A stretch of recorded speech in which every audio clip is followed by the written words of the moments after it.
Hello. Goodbye. No, not yet. Get back here. Not yet. Not Okay. yet. You gotta, you I'm gotta stick with this for like Hello. an hour or so. Hello. Welcome back to the Hello. SqueekyDogCast. Riley. Yes. Hello. Hello. Hello. Hello.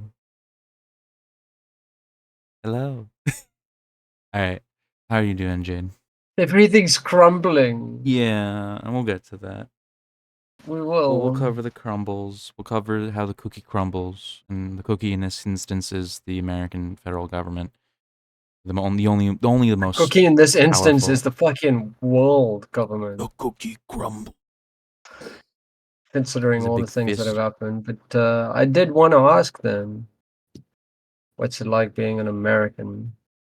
Um, Because we were discussing this shortly before the podcast and decided it would be interesting. I think So I think that for me, living in America, it kind of just feels like I am not an American first and foremost. I am a New Jersey resident, and then above that, or like next to that, I am a northeastern American resident, and then above that, it is an East Coaster. And I don't feel any identity shared with me between someone in like Oregon or someone in Iowa. Like I don't feel a shared identity there, but I you do feel even a shared say identity. Oregon weird.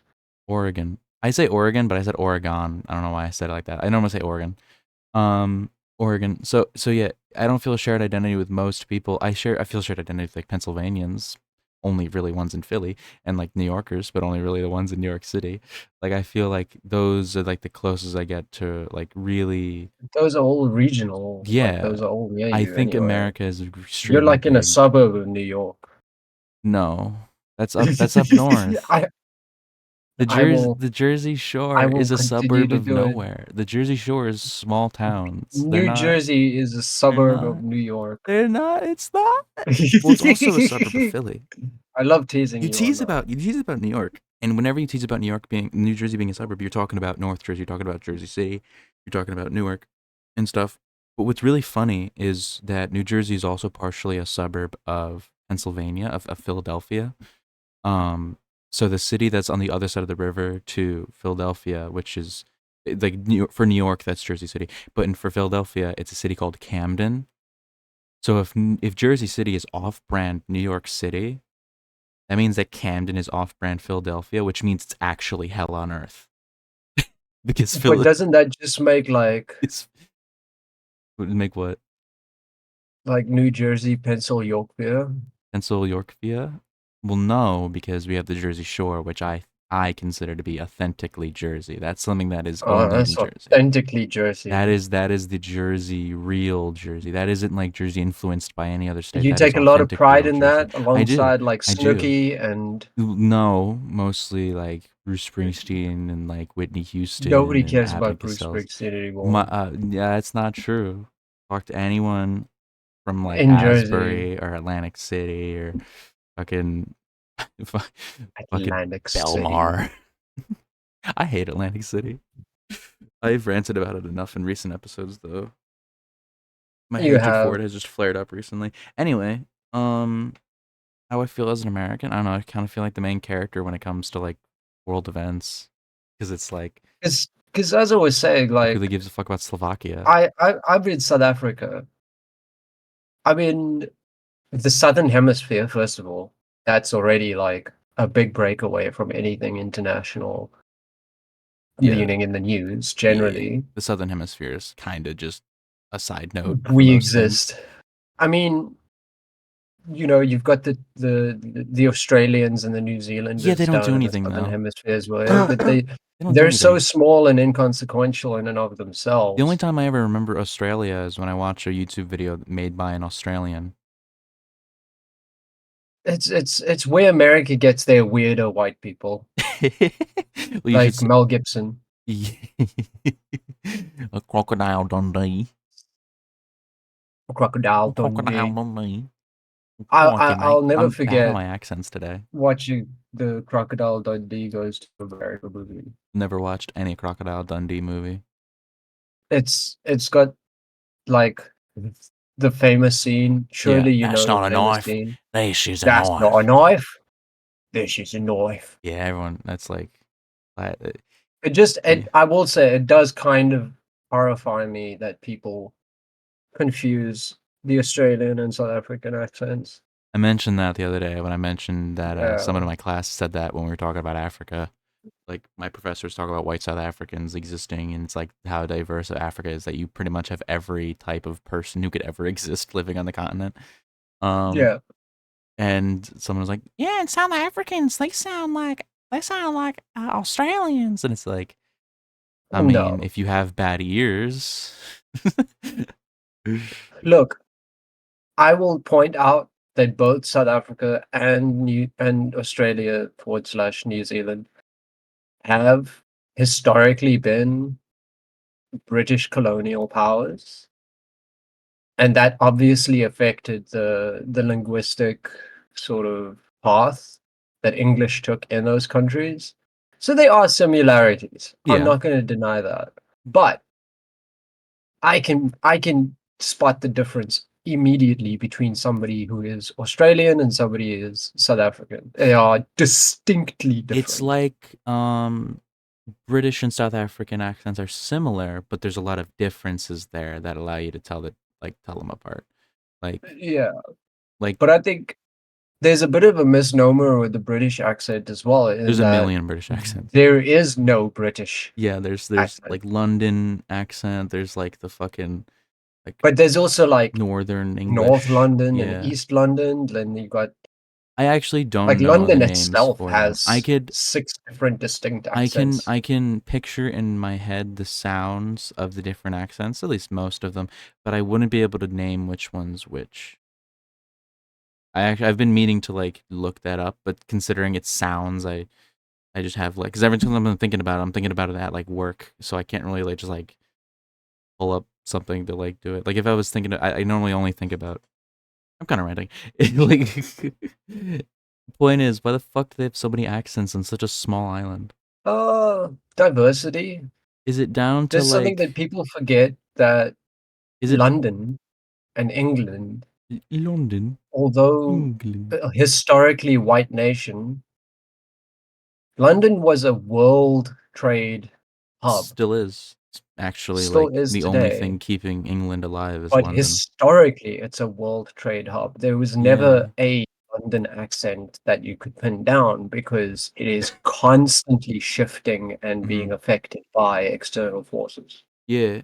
London, which is actually really funny as to why a lot of English people today are super xenophobic. Probably some of the most xenophobic people in the world are in England.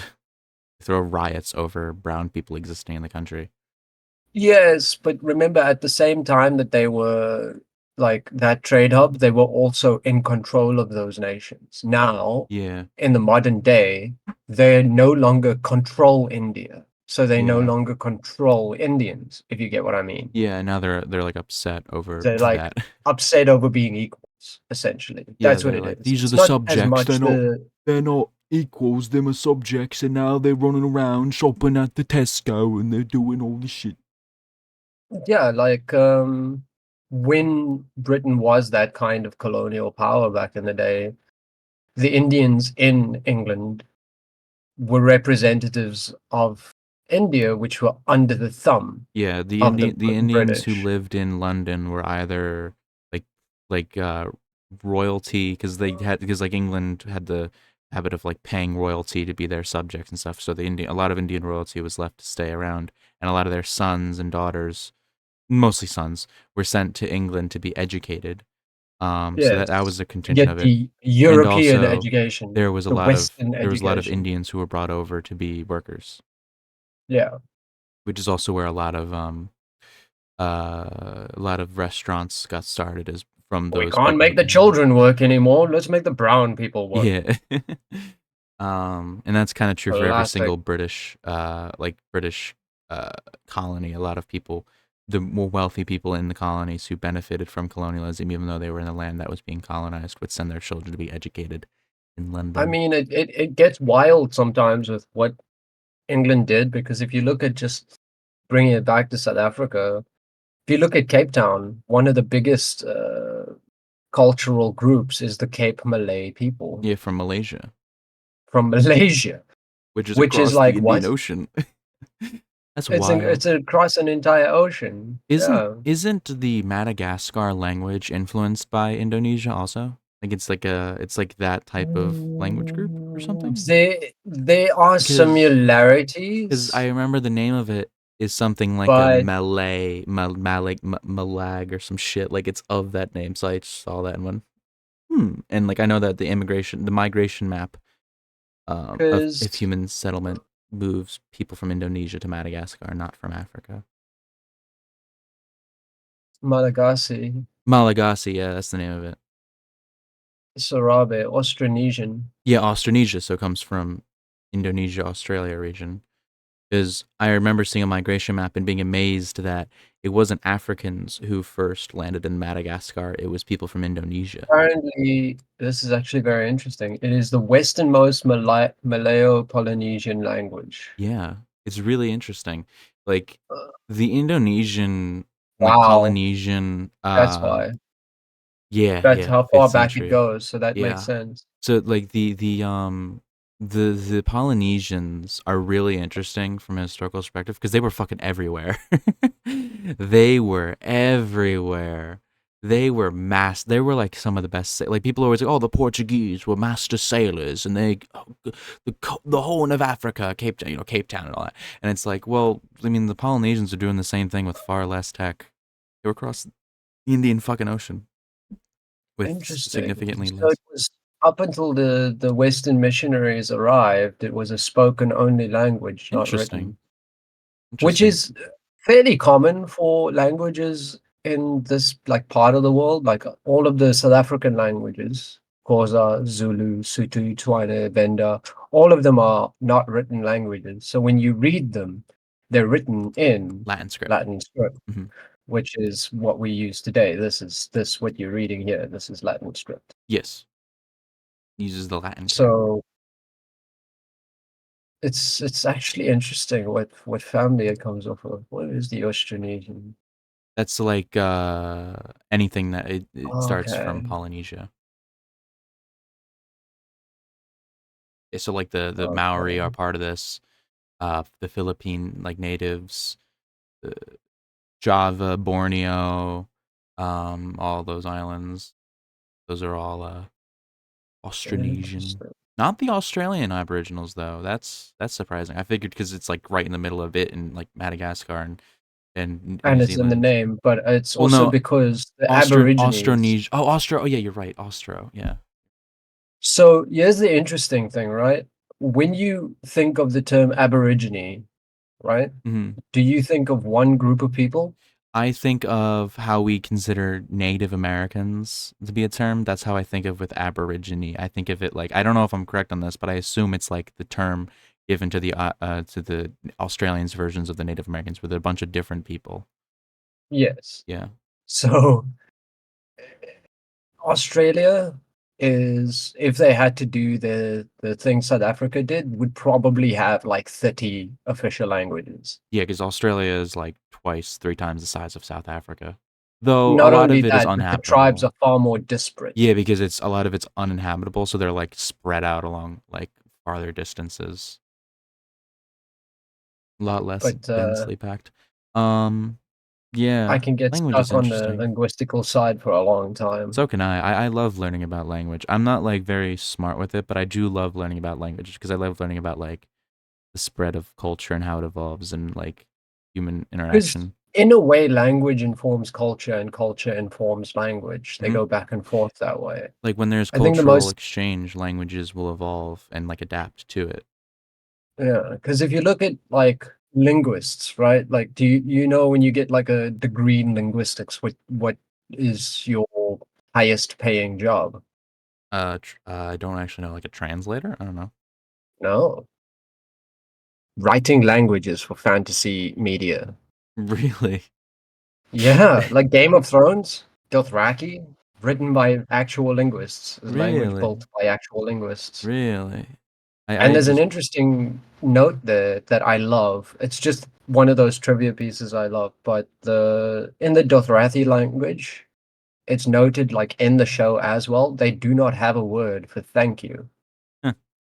because culture informs language. So And yeah, if in you don't have a Dothraki, you don't say thank you because it is a sign of weakness. It is you liable to get stabbed for being just a it weakling. it reminds me of the culture informs language. That instantly reminded me of Japan with love you. How there's three forms of love. There's three words Yes, for it, but in like American English, we only have one word for love, and it's love. But they have yeah, like aishiteru, whatever the hell. They have daisuki, and they have a third one which is like very much like a love your friend sort of way, and then the like love your partner, and yes. then the But devoted they're love. not unique in that sense They're either, not. you No, know, like I just know the that one from Greeks, I anime. believe, have four terms for love: Not surprising. I'm the sure love there's of one for state, oneself, the but when did love you you say? have for a lover, the love you have for friends and family, I think, and the love you have for the divine, like the Mm, gods. yeah, that makes sense. The Greeks were very specific about like affection shows in public and stuff. So I would assume Yeah, they would not want like there would not be a same word for saying how you love your partner, which was supposed to be done in private. You weren't even supposed to be out with your woman in public. I'm assuming that would be a different word than showing that you love the gods. Um, yeah. yeah, interesting. It's all really And interesting. like another interesting one is the Inuits have like 30 or 40 different words for snow. Yeah, because it's what they're fucking surrounded by all the time. Yeah, Like but like every what we in English would use adjectives for, like hard snow or yeah, soft that's a different snow, it's word. all just variations on type snow.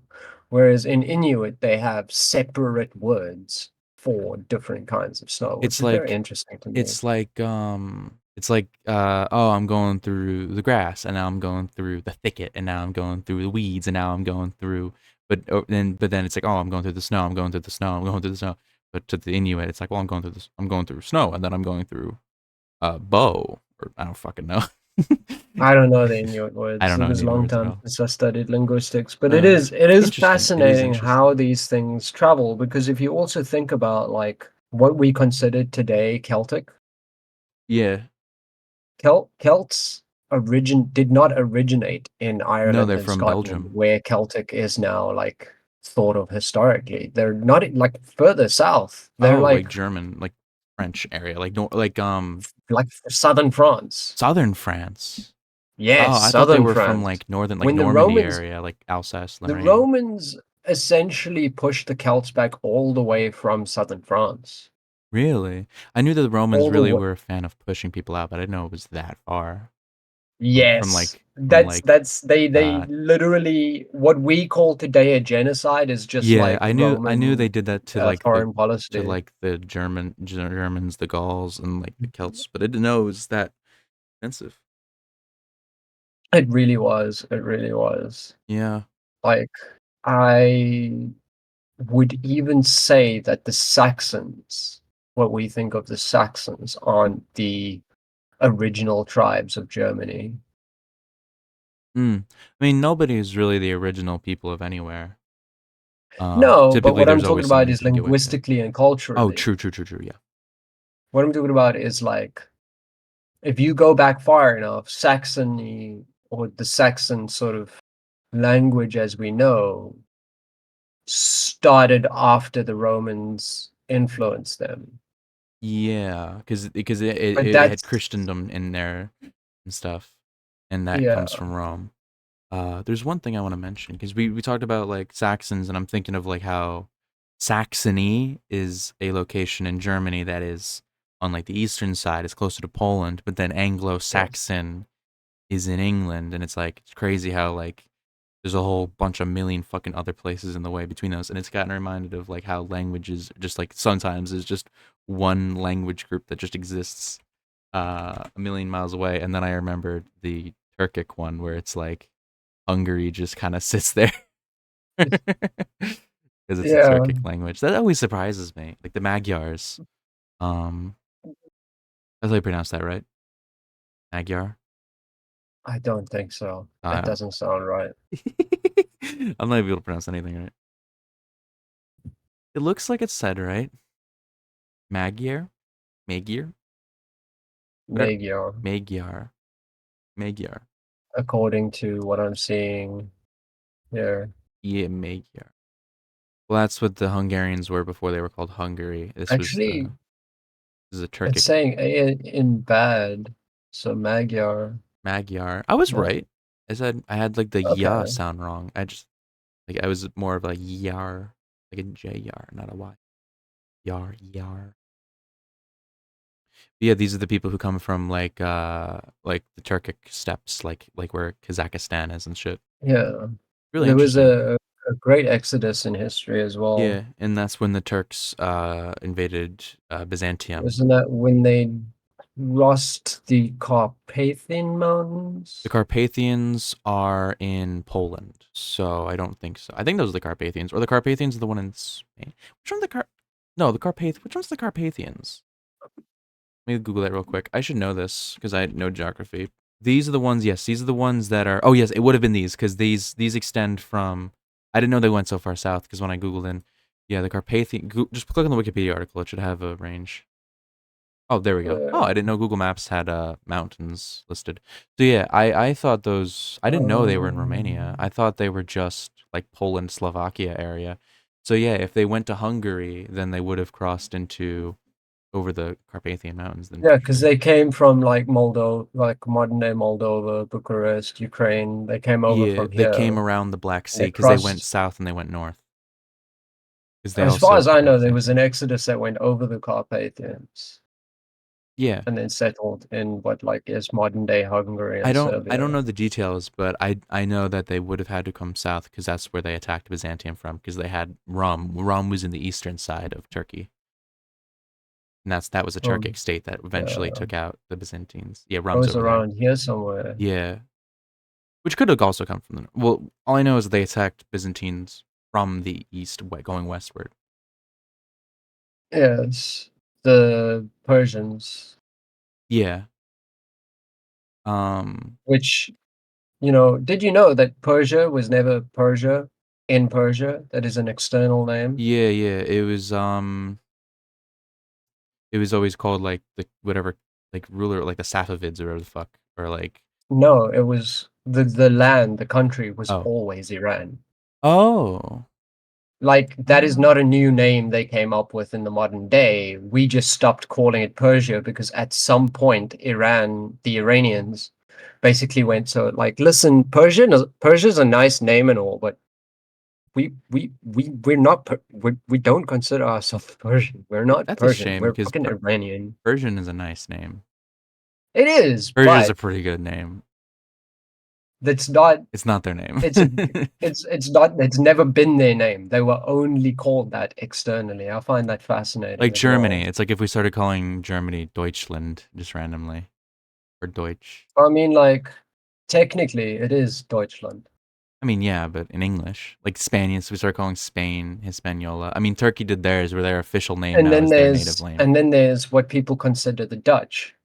Like, even the Americans got it so wrong. They called them the Pennsylvania Dutch, which aren't The Dutch. German. They're German because in in Dutch, it's Netherlands, Netherlands. Netherlands. the And Netherlands. then Dutch we got from Deutsch. Netherlands. Yeah, basically it was just conflating these two places That's together, so but funny. these aren't even the same language. Well, they're very much influenced by each other. I would argue that German has a greater influence on English than the Nieder. Netherlands, Netherlands. you know, Netherlands. because yeah, Can you check on the Gulf of there's a large Mexico? portion of history where Germany or Germans considered the Dutch language very weird. That's like today. Oh, I just remembered. Can you just check on the Gulf of Mexico real quick to check up on see how it's doing? The Gulf of America. Yeah, just see if it's still the Gulf of Mexico. It's it's because they From my IP address. Google said that it will be called that starting soon. It'll be called the Gulf of America / Mexico. Let's just see on my end. This will be a daily. This will be a weekly We'll checkup check in. for the podcast. Gulf of Mexico for me still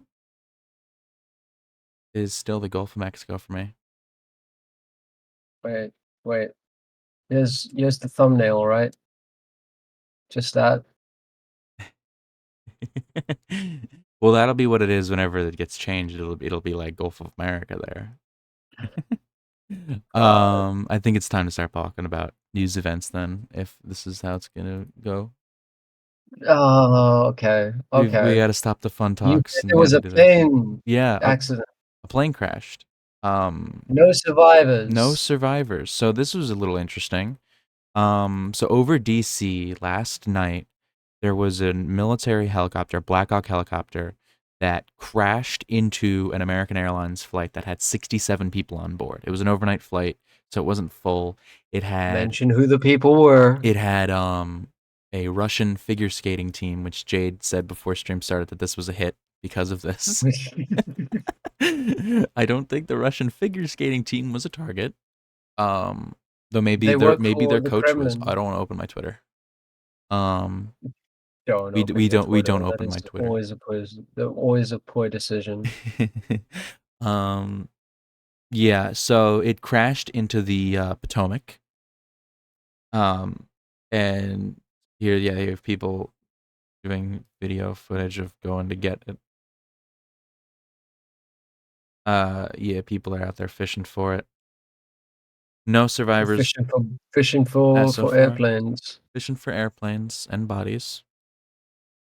Air, airplane crashes are rare. I'm actually gonna Google when the last airplane crash was. It was You probably know, the one that got shot down. I made the joke that it was a hit because of the Russian figure skating team, but this isn't the fucking 80s. Who am I kidding? Yeah, no. They wouldn't assassinate Russians now. They would be giving them flights on Air Force One. Yeah, no. They would send like uranium to their fucking house and just like put it in their soup. What did they do to that one guy who Russian exile killed by it was like radiation poisoning. I'll type that in. Ukrainian. Was he Ukrainian? I thought he was a Russian. No, I'm just Alexander making a oh, bad joke. Not uranium, oh, Ukrainian. oh. Alexander V. Litvinakov was poisoned by a rare radioactive isotope polonium-210 as he sipped a tea in upscale London hotel. Yeah, into the 60s. Yeah, this one. Yeah, the Russians had this guy killed with fucking uranium in his goddamn or polonium in his fucking tea. I wonder how that got in there. So stupid.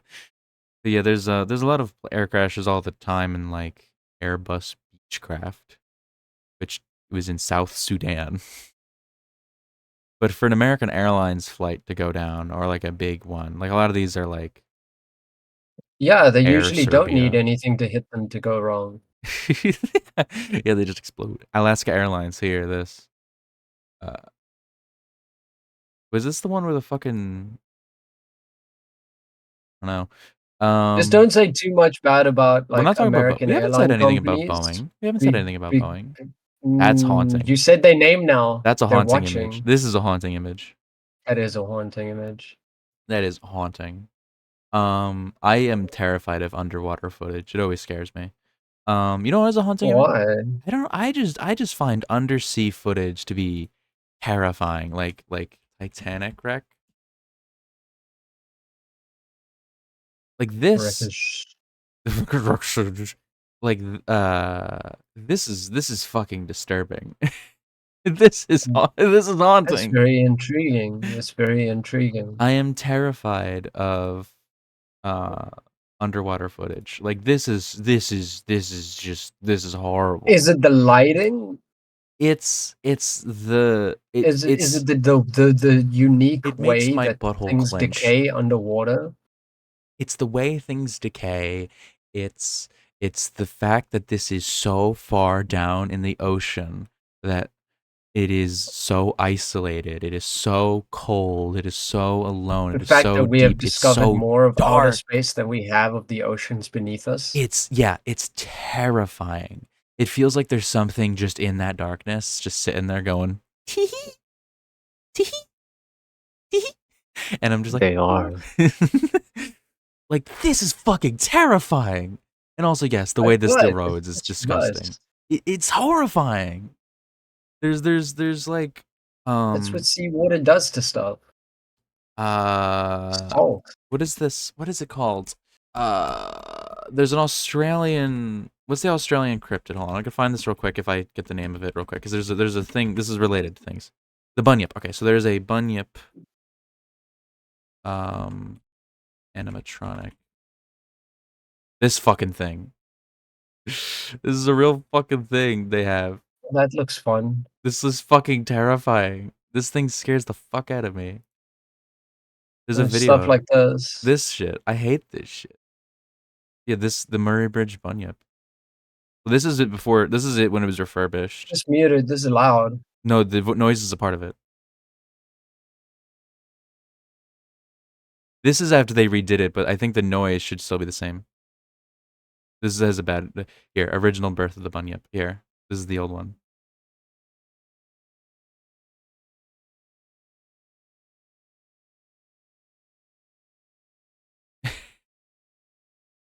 Imagine being a child and having this thing rise out of the water while it screams like this. I actually love it. It's I love it. horrifying. It's terrible. It was like one of the earliest videos I saw.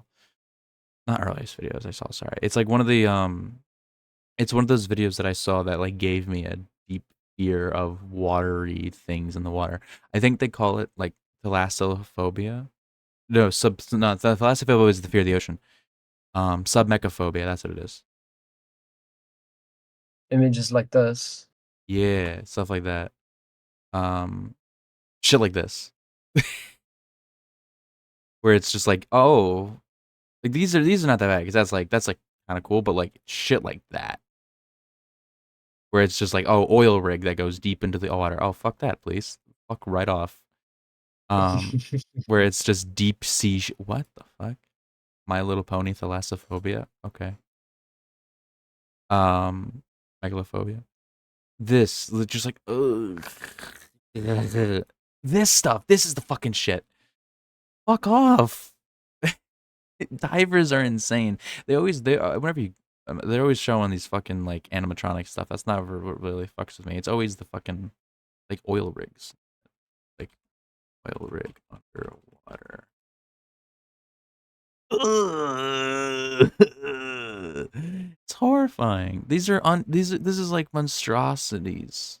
But to be fair, plane crashes and underwater shit isn't the only news that America Oh yes, thank you for getting me back on track.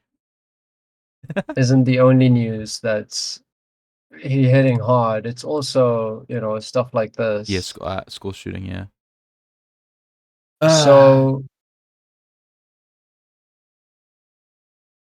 this is just another commonality, right? Like I remember when I mentioned this to you, you were like, "Oh, that's old news already." It's like only in America can somebody shooting up a fucking high school become old news in like under a month.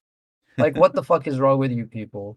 But I did want to bring this story up, number one, because this is fucking sad, right? Like this is actually sad. Once again, we can go over all the same things we say every time this happens, but what's interesting about this one specifically is Candace. Candace, Candace. you're a fucking horrible human being, and I don't like you. So the shooter was a young black kid who was like brain rotted on 4chan into becoming a black white supremacist. And Yeah, he said a lot of things. He was basically the average 4chan memer type of guy. Like, I'm a memer. Like, one of the things he said was, shout out to r/Markiplier. Just like, that's very like 4chan coded. Like, when it we is. call things, oh, It's that's so, we meaningless. say like, that's so Reddit. That's so 4chan. Yeah. That is so 4chan to be like, r/Markiplier, epic But the lol. reason this comes into this is because, Read it for the look, we're not lulz. going to pull up the motherfucker's manifesto Because because it we're was not. The insane. manifesto had so many slurs in it that I didn't know what some of them were when I first read that or heard it read. I didn't know that was a But slur. one name that he says influenced him a lot was Candace Owens. Yeah, and we hate The her. Nazi Candace Owens. The Because Black she is just Nazi. Nazi, right? She is a black Nazi. Yeah, she hates No, Jewish no people. qualifiers. Nazi is Nazi is Nazi is Nazi. I saw a little bit of discourse on this, and somebody in the comment section or one of those things was like, "Oh, Blotzi, like black Nazi." It's like, no, you don't need to qualify this. A Nazi is a Nazi is a Nazi is a Nazi, and I think Well, that I sentiment is think wrong, pointing though. out specifically that she's black is there to highlight the like the cognitive dissonance there because Nazis hated black people. Like saying, "Oh, Jewish Nazi." It's like, well, what the fuck are you doing, dude? It should be a self-evident like what are you doing? So Like a you lead do mention balloon. Nazis hate black people, right? This is a sort of known fact. What? But did you hear about what the black people who went to the German Olympics said about Hitler? I don't know what they said, but I know they fucking kicked the Jesse Owens kicked the fucking German runner's ass. Right. So apparently they said Hitler was completely cordial and even shook their hands. Well, he was probably on meth. He's probably like, I mean, you are 100% fucking true on that. The German Nazi industrial complex was completely messed up. I think people forget that. I take is being cordial as a respect of the human perfection of the body in the same way that the people in Get Out would see like a competent black guy. Not so much as a he respected them as humans, but as he thought they were peak performance of the human body. Of course, they make up for that in their lack of intelligence, sort of like You rhetoric. know what's really grim? Is that I think it's even fucking lower and worse than that now that I think about it. How do you think of it? Hitler going there to shake their hands to say, "You're well bred, aren't you?" That's what I'm saying. That type of it's that type of Like, rhetoric. more of the sort of slave trader sort of way of looking at them. It's like, ooh, this Yeah, one's good. it's in the same field of what I was describing, just a little more blatant. Yeah, yeah. Like very much that slave trader is like, this is a good one. This one can Yeah, run it's probably how it was. miles. It's probably how it was. Uh, Oh, that's grim. it's extremely But yes, grim. I just wanted to take an opportunity to say fuck Candace Owens because I haven't gotten to do that on the podcast yet, You and I know, really think she's she's a horrible. bad, terrible person I want who's to take a moment to bad for say society. fuck everyone who was a part of the Daily Wire because the thing with the Daily Wire, she's not a part of the Daily Wire anymore. She left because she was too anti-Semitic for Ben Shapiro to have her around, which is really funny. Which is the second time Ben Shapiro has had to cut ties with people because his coworkers are anti-Semitic. Ben, maybe you should take the fucking hint.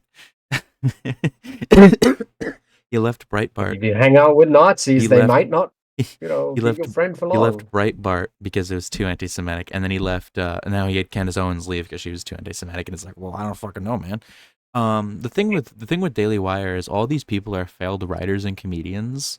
Ben is a failed writer. Matt Walsh is a failed comedian. Michael Knowles is a failed actor. Jeremy Yeah, Boring's a failed writer. Like they're all they all tried failures. to get into Hollywood and were rejected. The only one who was a remote success was Jordan Peterson, and he was a famous professor until he threw it all away by being a complete fucking psycho on Twitter. And Yeah, but Jordan Peterson is somebody who can only view things rectally because he's so far up his own ass he couldn't even tell you what the I fucking think stars look I like. think Jordan Peterson for a time could be described as an up your his own ass like smart like asshole like arrogant guy, and I think he genuinely just lost his mind. I think Jordan Peterson is genuinely insane. Like I think he is ever since he went into that coma from his all meat diet. I don't think Like you think he's just I don't think he's he is a product of his own sound. source. Hold on, I want to see if I can find him talking about Like he absolutely hold on. like Jordan Peterson is a product of his own source. He's somebody who was taken seriously on a topic or two, And then suddenly he was This asked about all these other things, and he just sort of kept going. And at that rate, it's like the slippery slope, right? Yeah, yeah, it's like he got himself so obsessed with the enemies around him, the cultural neo-Marxists and stuff that it just kind of I think that it mixed with like probably a deteriorative illness just fucking led to paranoia and shit. Cause like look at this tweet from 2020 from May of last year or 2 years ago. There are cathedrals everywhere for those with the eyes to see.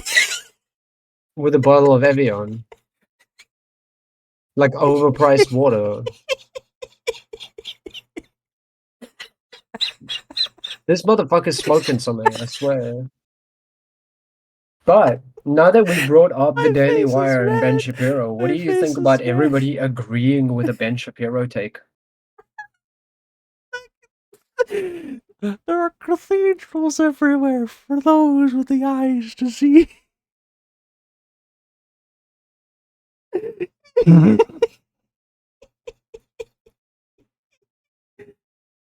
It's just so funny to me. It's just such a crackhead thing to say. It is like actually meth head fucking shit. Oh my god. Like I'm Yeah, imagining him sitting there, like staring into the space and like looking at a water bottle in his hands. And everyone around him is like, "Okay, Jordan, we're gonna put you into bed now." yeah. But what do you think about, like, since we Uh, are in the Daily okay. Wire Oh, I'm sorry. and Ben Shapiro, what do you think about everybody agreeing with a Ben Shapiro take? I haven't heard of this. Like, have you not heard of this? No, I haven't. I haven't heard of this. Ben Shapiro, what's the other toxic masculinity motherfucker who's in German. like Hungarian prison or something? Oh, Andrew Tate Andrew Tate. is Romanian, Ben by the way. Shapiro is like Andrew Tate is What's wrong with what's men? wrong with the world, what's wrong Well, with men. well, Andrew Tate's a bad person. I see it like this. They represent two sides of the conservative movement, two of the sides of the conservative movement, especially towards their attitudes on like women. Ben Shapiro is from the older generation of online conservative rhetoric, where it was about intellectualism, like fake intellectualism, debate, um, making yourself seem superior intellectually and smart and like stuff. So it's kind of like a nerd pencil pushery kind of Gamergate influenced this, where Gamergaters would try their best to sound intellectual and their disagreements with the things they would say. They would frame things in the manner of debate. They'd have online debates and stuff.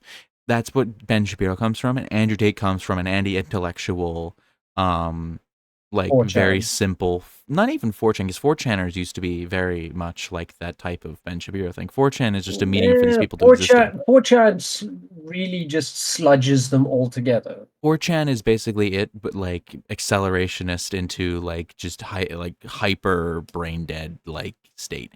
4chan, I consider 4chan to be more of like a tool for these people to have their stuff rather than it being a specific one identity. There are different types of people on 4chan. Like you have the people who were like the marketplace of ideas, blah blah blah blah blah, and like their suits and their like neo-Nazi flags behind them. And then you have people who are like, the Jews will not replace us, and they're like with their fucking Pepe the Frog mask and their 700 But pounds. remember, they also generally tackle different areas of the right wing topics, right? Like Yeah, Andrew Tate would Ben mostly talk about Shapiro is not women. telling you how to date women. Yeah, no, Ben Shapiro is like you must marriage is when you have sex, and you must respect the woman because she is a property. It's like that type of conservatism, where where Andrew Tate's like women are a tool that you're supposed to. Women are a tool that I can't do an Andrew Tate voice.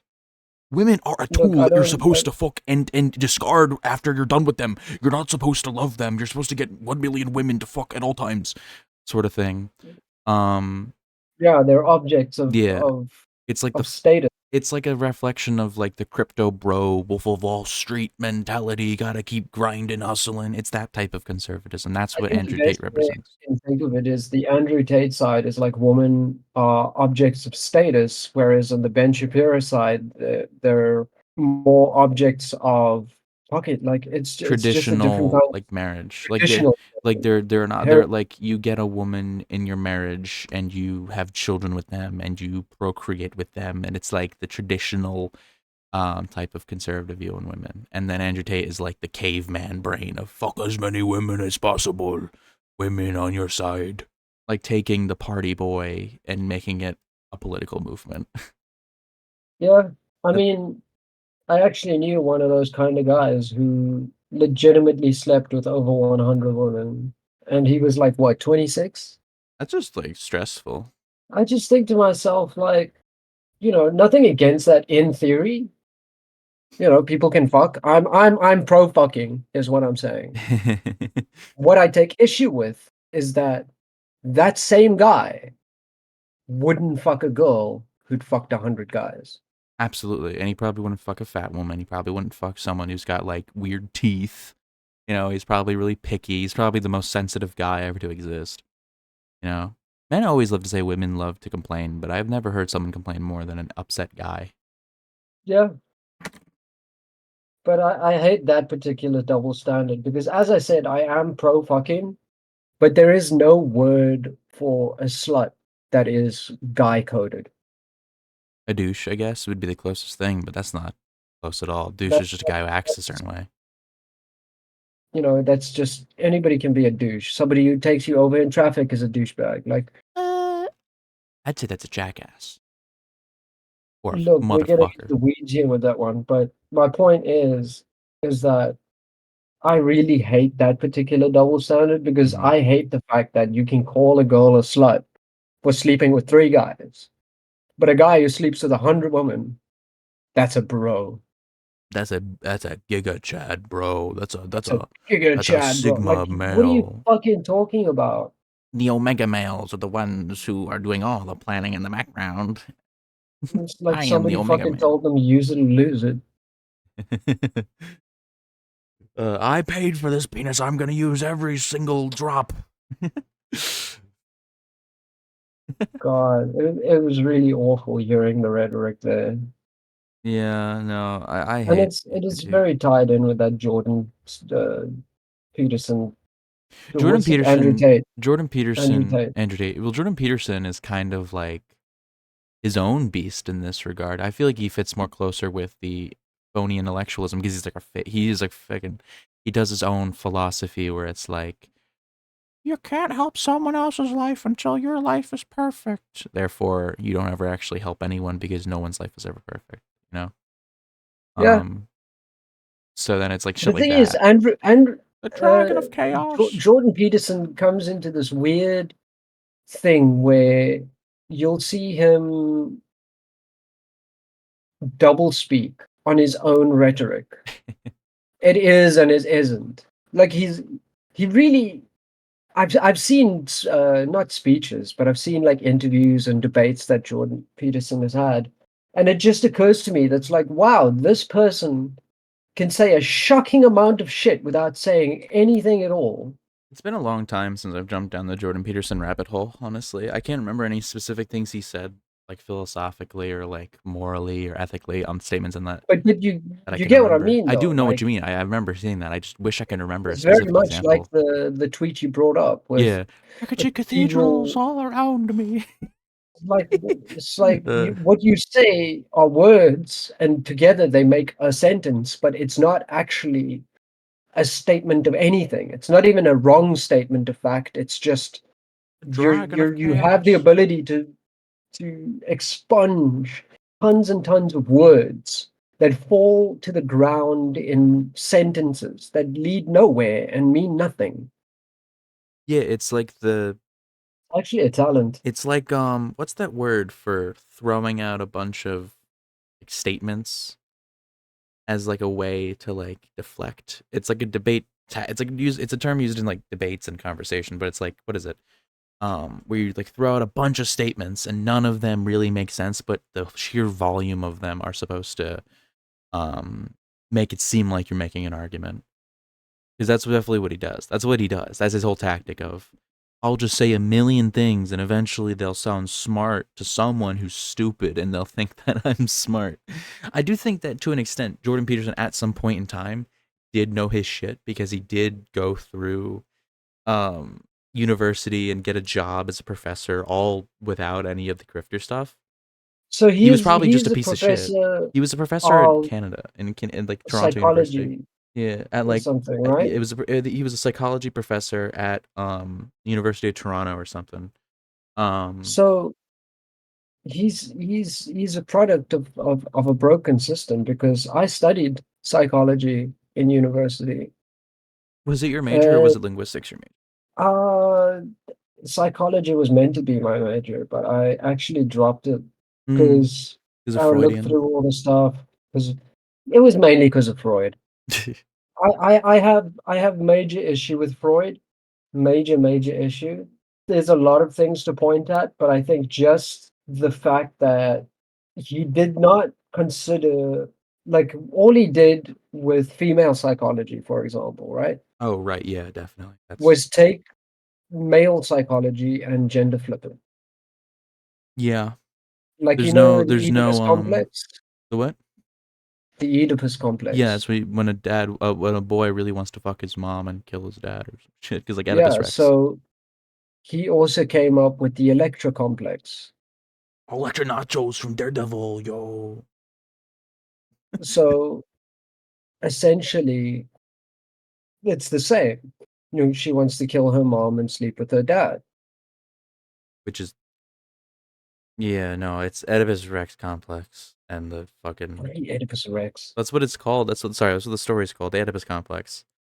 The Oedipus complex and the Electra complex. That's like very not like it's true for some people, but not It's not a true generally. according to Freud, if you do not go through a phase of that development as you grow up, you become sexually deviant. Yeah, which is also going off of the definitions of a sexual deviant in like the 1880s, wherever the fuck he was. Yeah, So it's but like just consider the very, fact that if you didn't want to sleep with your parents, according to Freud, you were missing a vital step in sexual development. That's fucked up yeah, and says a lot more about Freud than it does about other people. yeah. Just like he's got a lot of weird stuff like that. The only thing I remember when I was learning about Freud in my intro psych class, the only thing I actually thought was like pretty like, yeah, that makes sense. I could see that was the id and the ego shit where it's like, there's the part of you that really wants to just satisfy base needs, and then the part of you that wants to like follow the rules and do what you're supposed to do so that you don't get in But trouble. if you want to And then you dive exist deeper between into it. that, you don't go to Freud, you You go to don't. Carl Jung. Yeah, you go to Jung. Jung. My professor talked about Jung. Um, Yes, Jungian psychology is very in depth and actually really not that bad for its time. yeah, he said to go there. Which yeah, that's the only part of that. There was a lot of stuff in that class that interested me. Most of it was anything related with humanist stuff and cognitive behavioral stuff. That was like that actually got me thinking about like how to like go through situations and how to help people who are going through shit. Like how to sit down with people and be like, hey, well, we can go through this like a step at a time, and like I feel like it helped with like comforting And friends and stuff. the 16 personality types also come from Jungian psychology. I don't necessarily think those are good, but they're fun. For their time. They're Consider the for time their in which time. that For was their time, considering proposed. yeah. But like nowadays, whenever I see people going like, "I am INFP," and I'm just like, "Oh, it's not fucking like you're doing Harry Potter house shit." I'm a Gryffindor. Shut the fuck up.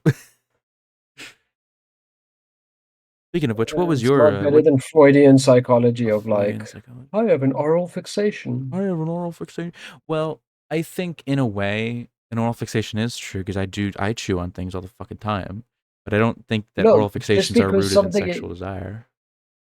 yeah, that's the thing, That's is the that he thing. linked everything back to like Sex. sexual desire and sexual Yeah. development in childhood.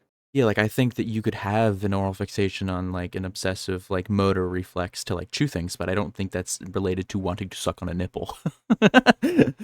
Like the binky is because Amongst other things. yeah, like or like I like putting things in my mouth because it reminds me of anal sex. Like like well, dude, Yeah, anal fixation, yeah, oral fixation. yeah.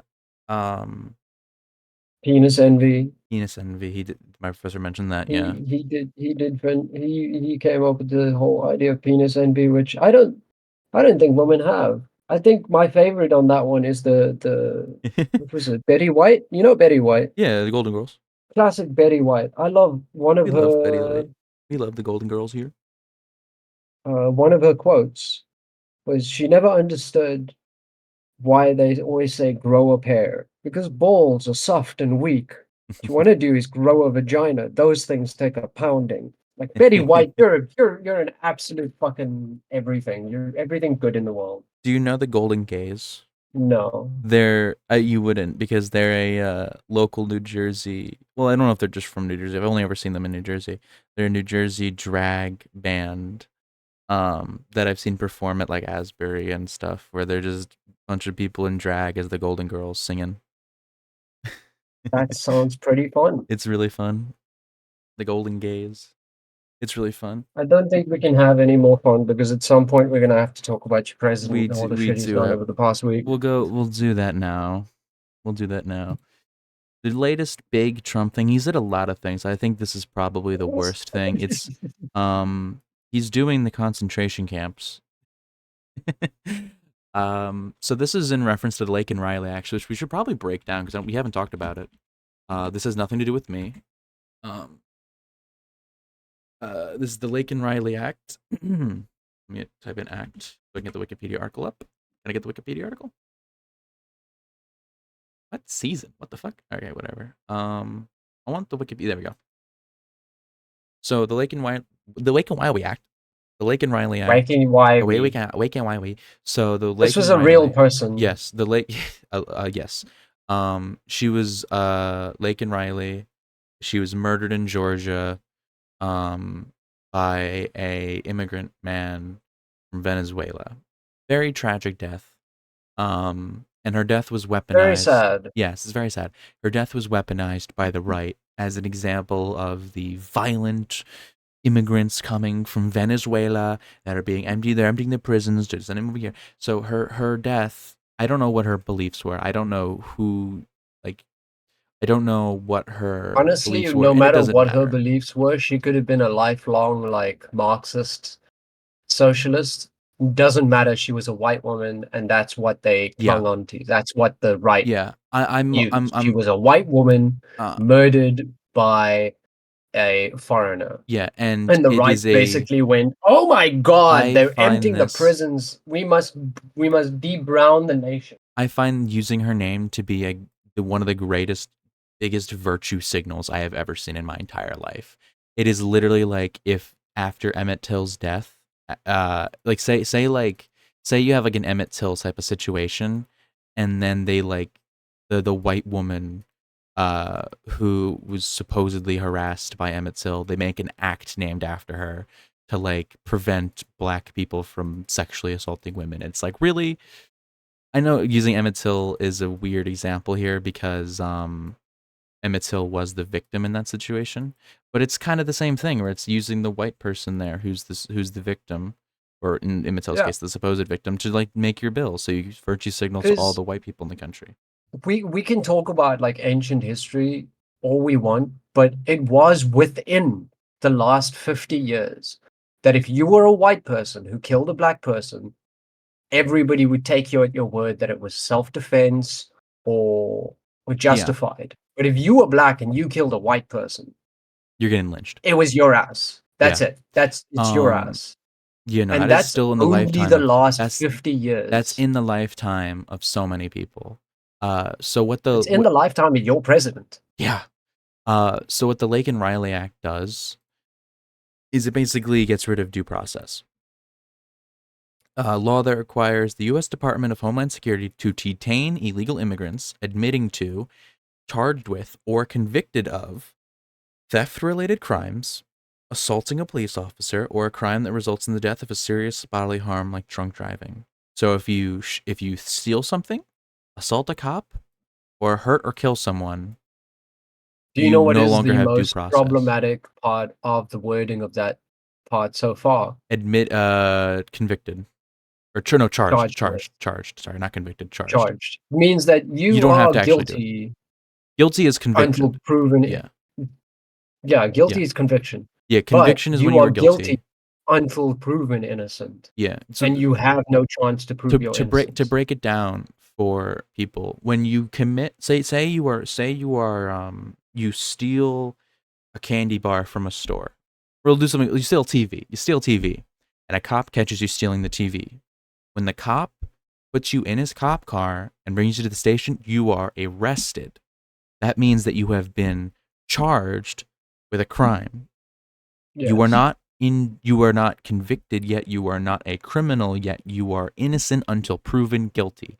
You are going to have your but you day in wait, trial, and when that happens, then you have your sentencing. I like And your example, but I want to change one thing. yes, If a TV gets stolen somewhere in your neighborhood and the police come and get you and say you did it, that's them charging you. yes, You I was don't going to work into that. actually need to have stolen the TV. Yeah, You don't actually need to have committed the crime to be charged with it. That is why there is a process of uh, going to of court court, yeah, fair and all of trial, that stuff. due Because being process. charged with a crime is not the same thing as committing a crime. Yes, And that's when they where this find loophole is. That's the loophole they're going to use to call all of the people criminals. basically what they're doing now is there is no charge process. You are convicted first and foremost, and you have to prove your innocence. Whereas normally you are charged and the prosecutor has to prove your guilt. That's typically how Yeah. a court goes, but now it's no, now you have to prove you're innocent. Which can just go, nah, no, you're in it, you're guilty. Fucking Gitmo. Yeah, You're going to because Gitmo. once you've gone to Guantanamo, That's it. That's that's like it, it. right? Like That's it. that's where Um the first showers will be built. Yeah. We're gonna get like Bush administration photos, type of photos, like that one photo Yeah. from Iraq. Prisoner photo. Let's see if I can get the yeah, Abu Ghraib. We're gonna get shit like this. We're gonna get shit like this coming out pretty soon. Yeah. Haunting photo also, by the way. That's another haunting fucking photo. Um uh so another thing here too is it's theft. If you're a thief, you're going to get Guantanamo Bay. Yeah, but You know like what the Guantanamo Bay was for? It was for fucking originally for was terrorists. It was terrorists, for yeah. fucking Al Qaeda members. It was for people who did 9/11 Yeah. essentially. So what the fuck?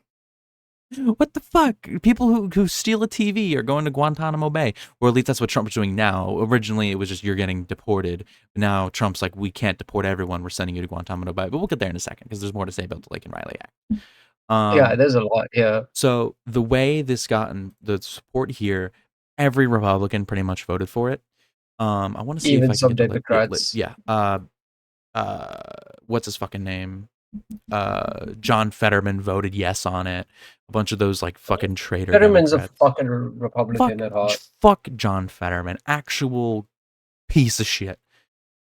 He ran on being a progressive and doing all the stuff, being like pro worker, being pro progressive and all that, being like pro Because gay he's the people. hoodie He's the asshole, hoodie right? guy. He's the guy who's like 7 feet tall, so no suit fits him. So he gets elected, and then the October 7th happens, and then he just goes full on supporting for Israel, and then just becomes a conservative, just like overnight. Like he was bought out by the what's the fucking Israel pack? APAC. He got bought out by APAC like overnight. And now he just votes for every single Republican thing ever. He was like he was also one of the only people who voted yes on like only one of the only Democrats who voted yes on something else that passed recently. I forget what it was. Um he's a piece of shit. He is. You can see the people who support this act too. The American Immigration Council, the American Civil Liberties Union. Oh no, sorry, this is opposed. Sorry, I was like, wait a minute, the ACLU. Wait a minute, the bill is opposed. Okay, I'm stupid. There's a lot of people who oppose this because I'm like, wait a minute, the South Poverty Law Center, the United Church of Yeah, this Christ. is what happens when you read. I'm silly. Coalition I'm of Black surprised the Party. United Church of Christ is there. Oh no, yeah, religious people who are truly religious, support immigration. People who are truly religious. You had to talk with someone who was like, who I would consider to be more religious than all these fucking people here. I'm not gonna say what it was, obviously, but like that's what we talked about then. There's a difference between people who are truly religious and people who do it as a fucking grift. Typically, people who are truly religious, while they might not like gay people, they might not like trans people, they're not going to be openly evil and murderous in their intent with the language.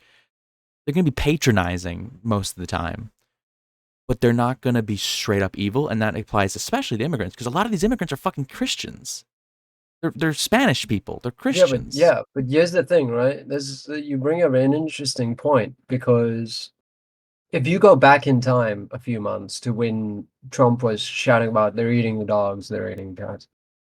The I remember very starkly there was an interview they did with a Haitian pastor, pastor, priest, I don't know what term would be priest, applied. whatever the person in the church was at that Priest, time, who pastor. said like the attendance numbers are finally up, and they're Yeah, mainly because Haitians. Haitians are They're really almost religious. entirely Haitians. All the local Americans don't come to church anymore. Americans are The not church is religious at all. only full because the Haitians are here. There's there's a really good song by Bad Religion, American Jesus. I think it's the most popular song, but it's like that image of like American Jesus. He's not really a religious version of Jesus. He's the American Jesus. Because Americans don't have real religion. They have fucking American religion, where it's just a political tool they use to like virtue signal to other people that I believe in God. So it's like real Christians who are most of the time immigrants themselves or descendants of immigrants, like Italian or Irish immigrants or I Spanish just looked up immigrants. the song and there's like some shocking stuff here. Number one, it's from '93. Yeah. And number two, Eddie Vedder does backing vocals. Yeah. You know Eddie Vedder is Yeah. Pearl Pearl Jam. Jam. Fucking classic. Random, I know, but just There goes the I didn't know. American Jesus driving down the interstate. uh, good song. Good song. It is a good song. Uh, what was the thing? Oh, Americans don't have a real religion. The real religious people in the country, like that bishop we talked about the other day, they're typically like Italian, Irish immigrants, Spanish immigrants, Mexican immigrants who are like proper, like immigrants in general, like the Haitians and who were coming into Ohio. They're the real religious people because they live in countries where religion is still like seen as a real thing and not just a politics like thing. Yeah. It's because they're what you mentioned, 90% of those are Catholics. I think the only ones that aren't Yeah. hardline Catholics are the Haitians. No, Haitians are Catholic. Or It no, wasn't a Catholic church they went to. well, I don't think a lot of people in like countries like that aren't even gonna. They're just gonna take a fucking church, you know. Uh,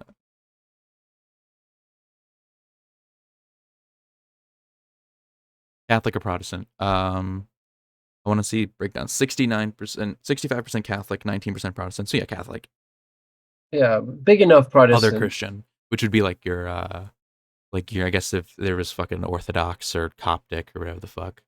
No Yeah, religion, Spiritist, which would imply like the native Asian religion, and then other like Muslims and Jews. but yeah, it is It is mainly mainly Catholic, I Catholics, see, which makes yeah. sense because it's of the French who colonized The Hispaniola. French and the Spanish. The French and the Spanish, yes. France was the people who controlled Haiti for most of the time. What the Haitian Revolution was rebelling against was the French. The Yeah, Spanish were there but like I for would argue that brief period of time. the strongest Catholic lines that survive today survive through the Spanish colonialists. Yeah, like the Dominican Republic and It's Haiti being around. The Iberian Yeah, sort being of a yeah, colonialists, the 'cause Iberian colonialists were far more Catholic than the French colonists. yeah, it was tied very closely to their culture, whereas in Which France, I think their culture is not as much tied in with religion. yeah, it's especially after Napoleon and all that, and like the But second after, French like, Empire. the revolution especially. Yeah, the second French Empire, which is the one that did most colonizing of Africa and Asia. There was a lot less emphasis on religion and more so of like a I don't want to say yeah Like, false yeah, the false egalitarianism. egalitarian because they had like a fucking emperor but still democracy. I don't know. French is weird. Um It's very similar to how the English had their religion, where it's like, yeah, we have a religion, but like we don't really care about spreading that. Whereas the Yeah, Spanish the and the religion Portuguese is were like, God. less tied into the culture directly. Yeah, whereas Italians and Spanish and Portuguese are very much tied to religion. Which actually, here's another point when we talk about colonization and religion. My professor was telling me, and I actually have read firsthand, like primary sources on this too. A lot of bishops and like missionaries in the Americas in the early Spanish colonization days were appalled by the conquistadors. They were like, "Oh my god, what the fuck?" Because truly religious people who aren't who aren't like rapists who are just doing it to fuck kids, who aren't like completely fucking melted into the idea of like slay the heathens. Truly religious people have morals. And they see shit like the conquistadors were doing, raping and pillaging people who real religious people view all people to be gifts of God, whether or not they believe in it. They're the non-believers. A Christian would be, we convert them because they're human beings. We convert them. That's how the thought process goes. It's wrong. You should like the need to convert people is like kind of stupid, but it's still seeing them as people. And they were seeing the conquistadors rape and pillage all the people, and they're like, what the fuck? And so a lot of firsthand diaries from people in Cuba or in the Yucatan or in Hispaniola, they're like, oh my God, what the fuck are these people doing? They're like writing to the king to be like, hey, can you call these people to chill the fuck out? Obviously, they were ignored. And you can see that today with like the modern religious people doing the same fucking thing. Obviously, we're not raping and pillaging yet, but it's like just denying visas and kicking people out of the country, but it's still real religious people who are genuinely religious and have genuine morals are fucking appalled by this. And then you have fake people who are fake religious people who are going after that bishop for saying actual religious things that like a real religious person would like say, I don't know. This is a very American thing where it's like the fake religion versus real religion thing. Yeah, but to get back to where we were, like this whole thing of sending Yes. Yeah, we got the really off people track. to Guantanamo, like this is the beginning of the concentration camps, Yeah, right? yeah. This he's So yeah, I here's the actually specifically found it and wanted to bring it up here on the podcast, right? yeah. While we were talking. I've been here. Yes, this is Auschwitz. No, this is This not Auschwitz. I did not go to Auschwitz, no. oh, is this an This Austrian camp? is this Mauthausen. is the Mauthausen concentration camp. I forgot you didn't go to Poland. I was thinking of someone else I know. So I'm not going to scroll down because I did earlier, and there are pictures on here I don't think are Yes. This is where you said you user stood in the friendly. gas chamber. This is where I stood in the gas chamber myself. This is Yes. where I walked through like you go in, here's the front door. You can see it's very fucking It's very horrifying. it's incredibly horrifying. Like, let me see if I can bring up a picture Yeah, I of should have known this was an Auschwitz because it doesn't fucking look like Auschwitz at all. this is more towards like This is in Austria. Um, yes. This is nearby Linz. yeah, there are no death camps outside of Poland. Auschwitz was a death camp. They didn't want to taint the German soil with a death camp, so they So built only concentration this camps. wasn't a death camp either. It was a work camp. This was for But POWs, because that's where well, POWs were sent. POWs, Jews, Jews Soviet were, POWs, yeah, the LGBT, all the same yeah, people, yeah, yeah. all the undesirables. This is That's what yeah. they're They called. sent This the is this work is camps were primarily where they sent Jews who had what they considered an honorable status, like they were a veteran or something. They would typically send them to a work camp before a no, no, concentration no. camp. You see, No, that you see what? Do you know what kind of work camp this this is was? forced labor. This is like they make This ammunition is and a shit. quarry. Well, This was a yeah, quarry. they also did quarries, but like I'm thinking of like yeah, forced mining. This is a quarry. Yeah, I went down into that quarry and it was absolutely fucking horrifying. Yeah. But this is the beginning. This Guantanamo thing, this is what you're looking at, folks. Americans, by the way, you're the next ones to do concentration camps. God, yeah, no, we're gonna get And there. Guantanamo is where the first showers will be installed. We have 30,000 beds in Guantanamo to detain the worst criminal aliens threatening the people, the president said. That's a lie right off the That is bat a lie right off the because bat because according to people in Guantanamo, like people who work there, they don't have 30,000 they have a beds. thousand. Like there's barely a Like thousand. like the conditions there are not going to Yeah, be great. we're going to get some of the And most that's horrific stories out of the Holocaust are whenever people describe the trains and how packed together people were. We're going to have that, but in a permanent state of like living, where Yeah, people but are that's what just the on top Germans of did each as other. well. Because when Yeah, we did the walkthrough and the sort of the tour of Mauthausen, one of the things they took us through wasn't just the showers, wasn't just it was also the bedrooms. they're horrifying. And then in the bedrooms, they still have like the bunk beds, and on the bunk beds are the pictures of what it looked like inside them when the people were in there. And they are like 8 people to a double bunk bed. I'm talking about like no Like they're beds. stacked on top of each Yeah, other. it's horrifying. But what I'm describing is not even bunk beds. There's just people on the floor, sleeping on the floor on top of each other because of how many 30,000 fucking people in Guantanamo Bay. Guantanamo Bay isn't big, and most of it isn't a prison. This is Yeah. Gitmo. Gitmo is small because it wasn't designed to have fucking 30,000 people in it. It was designed for fucking like 100 terrorists. Gitmo was bad, by the way. Gitmo was horrible. Gitmo was where Ron DeSantis started his fucking career. Yeah. What was that? I think it might have been in Texas. It might have been somewhere else. But think about how you treat your own country's prisoners. There was that Oh, Sheriff Louisiana. Arpaio. Louisiana. This was in Louisiana. Was it Are Louisiana? you talking about the one where they had a whole graveyard of the prisoners in the backyard that was like completely undocumented? I'm talking about where they just kept the people outside in tents on like Then I don't know this one. No, it might have been Texas. It's definitely in the South. uh That's where the fucking worst of it it is. was this guy. Hold on, I need to take down the thing. What guy? Yeah, Tent City Jail, Oh, wow. What's this guy's name? which he described as a Oh my concentration camp. god. You gotta love the fucking Republicans. Here he is speaking Oh. at a Trump rally. Oh, he's horrible looking. He's disgusting. Sheriff Joe Arpaio. You don't know this guy? No, I My don't. I haven't heard God. of this guy. So America's toughest sheriff. Maybe I've seen his he name said around, but a tent city is this like, yeah, I know what it sounds. Yeah, but for people, right? oh, this is not that they're not linking to A the tent city actual. as a concept, or are you looking for this specific Yeah, thing? it's linking. I'm looking for his Oh, you can probably look up Tent City Jail, 1993, and find it. 97 Amnesty International said Arpaio's tent city jail was not an adequate or humane alternative to housing inmates. Americans don't You see gotta you prisoners gotta as love people.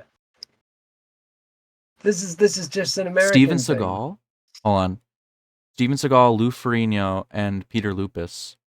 Not the Ferrigno, Hulk. isn't it? That's the Hulk. Yeah, this is the Hulk.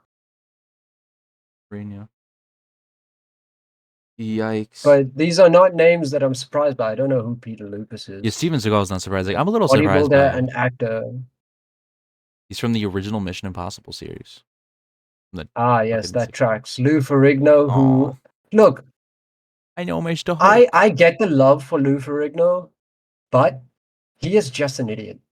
Yeah, I'm not surprised by him. I'm not surprised by it being like muscle builder action guys. Like Steven Seagal is not surprised to be that. That guy's a fucking Yeah, but psycho. Steven Seagal is fake. Like Steven Steven Seagal, Seagal he does not he looks like exist. a wax figure in that photo. Like Steven Seagal does not exist. Steven Seagal's entire career is like made up. Steven Seagal going to Belarus and like becoming friends with Lukashenko is really funny though. He's so Like ugly. like Steven Seagal does not exist. This is not a real person. Fucking all This is is dead. All is dead ass shit. I mean, look at the allegations and lawsuits. The controversy section is like Oh, that's so much. It's longer than the motherfucker's filmography. Well, no, just you don't understand how long that filmography is. You know how many direct-to-video movies he's been in? Yeah, almost like I would say like 80% of his career Is fucking is straight to direct to video. video. Like, yeah, you can actually see if you click notes, it'll actually, yeah, I saw it on the side there. Like, there'll be ones that, like, these are all the movies on all the ones that don't have anything mentioned. Yeah, short film under this, yeah, sequel, limited release, limited release. So there's all like the limited releases. There's a documentary, direct to video, direct to video, direct to video, direct to video, direct to video, direct to video. Yep. And then But 80%, I'd say. there's all the movies he was actually in that are real movies, and no, I haven't heard a single one of those. Under Siege was seen as pretty Oh, good. I know that one. I know the poster. You Yeah, should know Tommy Under Lee Jones. Siege. Yeah, Tommy Lee Tommy Jones. Lee Yeah, Jones. but That one? I don't No, know was his. that Tommy Lee That is Tommy Lee Jones? Jones. I can see his name right Yes, there. and Gary Busey. Oh, Gary Busey. Oh God, Gary Gary Busey and fucking Steven Busey. Seagal together. Those are like two crackheads in the same room. God. But yeah, so Steven Seagal, completely fake, completely fake. All of his like martial arts is proven to be completely fake. He can't actually do martial arts, but That's a yeah, side note. He's friends with Joe Arpaio. Fun. But the one I mentioned is the one in Louisiana where, hold on, Louisiana, uh, prisoners buried. Just think about how long, like he got Amnesty International on his back, and all he was Oh, it was sheriff. Mississippi. Think about how fucked that is. Americans view sheriffs like fucking superheroes. So, oops. So, I'm sheriff. so since 2016 in Mississippi, there was a jail that had 215 people missing, and they were left buried outside because they just died, and they didn't tell the families, they didn't tell the government or anything that these people just died in prison. Just we don't see prisoners as people. There was on Louisiana sheriff uh admits treating prison.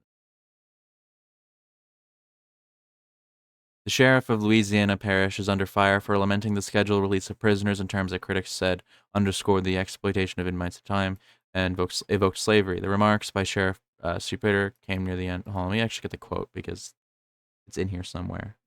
Fuck off.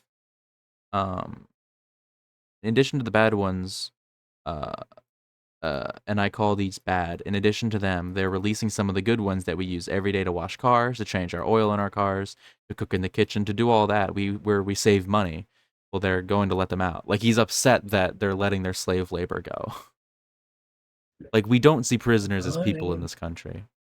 You don't, which is actually, We have the highest prison population in the world. it's part of a cultural problem, really, because you'll Americans love see like punitive justice.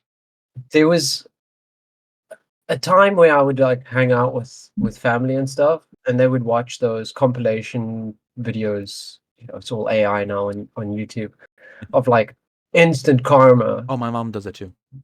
right? So you see these like Karen type middle-aged white woman who are like, "You're gonna go to prison for this," and they're like, "Oh," Yeah, yeah. It'll be like a mom they who they like die inside yeah, instant karma. because, Watches this person upset a cop and then got tackled. It's like but like if you just treated your prisoners with like the slightest bit of respect, it wouldn't be so scary in your fucking prisons. no, they're like it's like actually like throw them in a hole and lock away the key type shit. We use them Yeah, for it's like slave labor once you're and in abuse prison them. in America, It is a rape the slave pit. entirety of society is against you. It is a place you go to be raped and enslaved for like a weed charge. Yeah. It's horrific. And if you look at prisons around the world, right? Like, look, South Africa is no great place to talk about. Our prisons are awful. Our prisons are awful. Yeah. But more because of Your country gang just doesn't really crime. have the infrastructure considering how much corruption there is to make a prison Yes, we don't have the nice. You're not private prison America. industry You're that not you have. America. You don't So have the all of the money. prisoners are in government prisons, which are poorly run and understaffed and over capacity. Which is funny because in America, it's the private prisons that are that. Yeah. because they're trying to squeeze in all those numbers. But Yeah, yeah, because they we get their actually money have from like our most famous, our big famous prison in South Africa is Pollsmoor, Oldsmore. which you'll Oldsmore notice on the map is next to Table Mountain. is very close to me. It is, yeah. That's Cape Town. That's right by Yeah, Table it's Mountain. in Turkey, Cape Town, Aye. and it is not a great place. Designed with a maximum capacity of 4,300, Oh, 7,000. the current inmate population is over Oh 7,000. my god. Oh So, my god. Gangsterism inside Baltimore.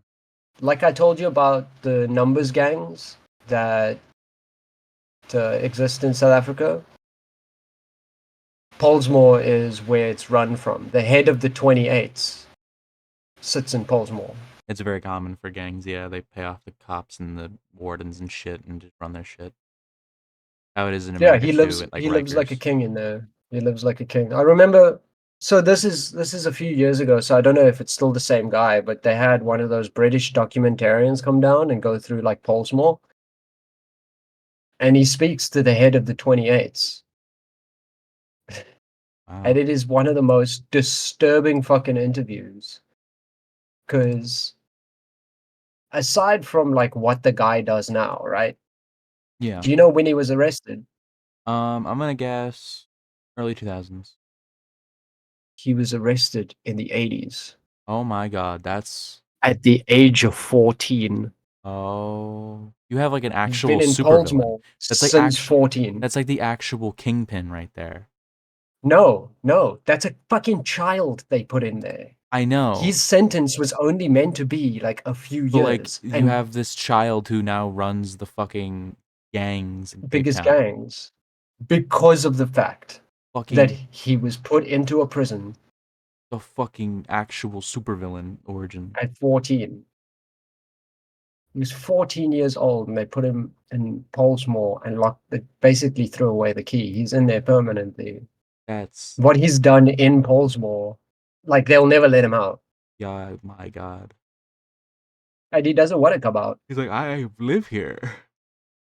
Like the jarring part of that interview is where the British guy asks him, like, because it's very clear that he's having sex with other inmates, right? No duh.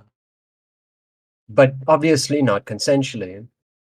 Yeah. So he says when the new guys come in, then he picks one, and that one will be his wife God. and sleep in the bed with him. My prison plan is to just do it willingly. You're like, Mm, hey that's boy, not really how it works.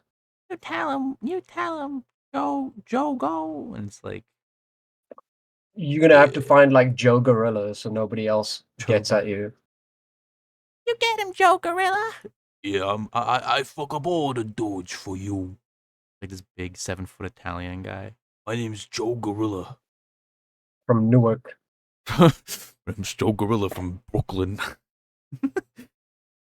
I dunk people's heads in with my hammer fists. This is it's really just depressing how far Uh, America's going that we're pulling up like concentration camps and comparing them to the yeah. American prison system and Oh, fuck. third world prisons that run by the government with no privatization and America legitimately is in the running for some of the worst prisons, for some of the worst prisons in the world, and we are the richest country in the world, and the other competitors are South Africa, Turkey, fucking Eritrea, North Korea.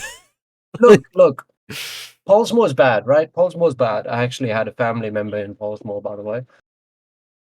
But Pollsmoor isn't all of our prisons. Fair, fair. Like Pollsmoor's bad, but we do have other prisons. We have like when I was studying in Stellenbosch, where my apartment was, up that very same road was this nondescript house. Couldn't have been more than like a 10-bedroom house. Small, single story. I found out that was a prison. Huh. Like more, it's like the And size of like a jail, I assume. yeah, it's just like a little jail. It's just like a minimum security. These people are probably there for like 3 months. Because if anyone serious is in that area, they're gonna get sent to the big boy prison that you just showed. Baltimore. Bolesmore, I forgot its Yeah. name. My half brother was in Baltimore Half brother. for the dumbest reason. What do you do? He missed a court date Oh, fuck off with that. for theft. That's such a fucking horrible reason to go to jail. He was meant to go to court for Fuck. theft, and then he missed his court date because at the time he was sleeping in his car. Yeah, no, that's like Couldn't actually get to he couldn't get to court, and so they put him that in Baltimore for a little that while. there's always a time where it's like I feel like I feel like it should be a precedent at that point that court dates shouldn't be chargeable because I don't know if you know this. One of the most popular, not popular, one of the most infamous shootouts in American history started because some ATF guys got really shooty after someone didn't follow the court date. The Ruby I think Ridge that if massacre. you don't make that chargeable, people will just miss their court dates. Yeah, but you just don't get so trigger happy. Like you don't make it so it's a fucking criminal offense. Just make it a fine. Make it an additional like if you're fucking like I don't know, like going making it a felony? Making it fucking enough to go to the goddamn prison instead of just like a jail time, like a misdemeanor? That's fucked.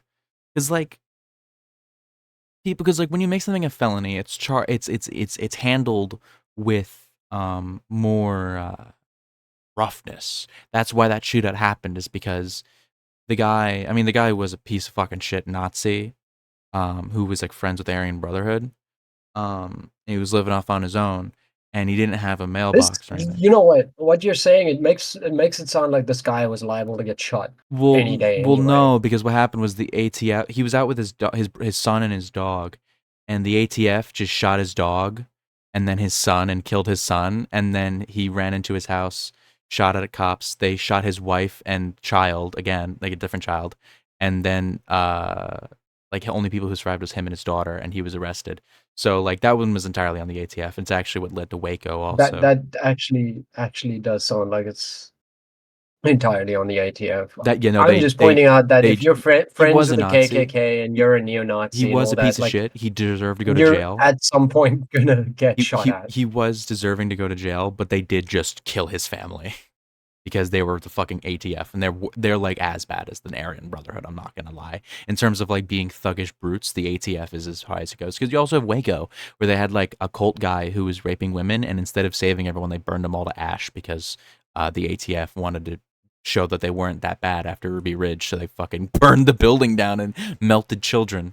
Um, Yeah, the ATF is horrible. They're fucking horrible. Uh, God, and then the Waco inspired the fucking Oklahoma City bomber. It's like it never ends. it never ends. And also And now Waco you have inspired a Alex felon Jones. in the presidential seat Yeah, we have a felon in who's charge of the friends with the government Aryan Brotherhood. who's got like one of his biggest voting blocks is racists. Oh I mean, God. people sich heiling everywhere. Yeah, What God. was it? Like grandma, this small Republican representative somewhere who sich heiled Oh, on social media. oh yeah, yeah, My yeah, yeah, heart yeah. goes out to Yeah, you yeah, that yeah, yeah, she's yeah, yeah, sich yeah, yeah. heiled. I saw that Vosh talk Seriously. about that. It was a woman on Twitter, and she posted herself going like making fun of the libs, like owning the libs, and she's like, "My heart goes out to you," and it's like this old fucking wine mom lady, like 80 years old demon woman, and she's like, "My heart goes out to you," and does the Sieg Heil like 5 times, and then she got fired or something. I don't remember. Banned on something. I don't remember. Um, and it's like, yeah, you're literally a Nazi. This country's going to shit. This country's going to shit ever since the damn Biden took office, and now Trump's gonna take it back. Is this the woman? Oh wait, hold on. Let's see. Pull it I'm first checking if it is that. up. Yes, yes. Yes, yes. I instantly recognized her horrible Supervisor. hair. PA, Pennsylvania, Pennsylvania, yeah, yeah, Pennsylvania. Pennsylvania The supervisor. average person Let's in actually play Pennsylvania. the clip because it's actually quite wild. Just checking in Hold on, I on have to you raise your stream friends volume. who are I can't. struggling this week. Oh, it's only coming on my left ear. My heart goes out to you. Hope you're doing okay. I'll play it again because I had the stream volume thing my way because I didn't realize it's only coming out of my left ear and I had my right earphone as the only one in. To replay it. And it What the wants to fuck? play something else. It also only came out my left ear. Friends who are struggling this week. My heart goes out to you. My heart goes Hope you're out to doing you. okay. Hope you're doing okay. Just obviously a Nazi. Montgomery County, Pennsylvania. Let's Google where Montgomery County is. Let's see where this is. Is this in Pennsylvania land? Oh, this is right by Philadelphia. This is where King of Prussia is. I was complaining about King of Prussia last night about that stupid fucking name. Yeah. I've been here. I've done through this place many times. I fucking hate King of So Prussia. this is this woman's constituency. And she's right by Philly. So this is actually really close to me. That's fun. Like, Nazis are So everywhere. It's not just Pennsylvania. Well, I'd actually consider this Pennsylvania. I'm just curious more so. Like, your locations of Kentucky County isn't really, the fuck Kentucky of yeah, this is fairly close to you. yeah, you can see it. I'm not gonna dox you, No, but but you can I see do my see how close this is to you because this is the Jersey Shore. all the way on the right there. Everything from Highlands Yeah, up north I know there, where you are. I do spot down it. I'm not south to gonna Cape point it May. out, but I do spot it. This is really close. Yeah, I mean, you don't even have to go that far. If you go down south to South Jersey, go down more, you see like Atlantic City down there. You see everything from Atlantic City to Cape May. That's a pretty racist area. If you go up north, like up to Salem, up there on the southeast, on southwest. Actually, I could pull up specific counties that had the KKK in New Jersey. Hold on. But Just to like yeah, history. this woman We can is get insane. specific counties here. Belmar. On. Well, we will just pull up the. Oops. I do hate this discourse is continuing this way. Yeah. It resembled a Nazi resembled a gesture. Nazi salute. No, it was a Nazi salute. It wasn't a gesture that's resembled a Nazi salute. It was just a Nazi salute. Like, why are we sidestepping this issue? Why is the media? What is this? What's this? NBC? That's a local news channel. It's NBC 10 Philadelphia. So this is a local news. Yeah, but NBC, NBC is yeah, that MSNBC, one, yeah. right? I'm not getting that wrong. Okay. Yeah.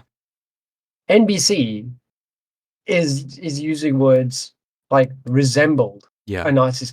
Just say it's goddamn Nazi salute. They're all bought out. Just say it. Just say it. Yeah. Just say it. I actually found what I was looking for. So this is the hate map for the Southern Poverty Law Center. I have it filtered to New Jersey, and you can actually see the KKK if we get here. Like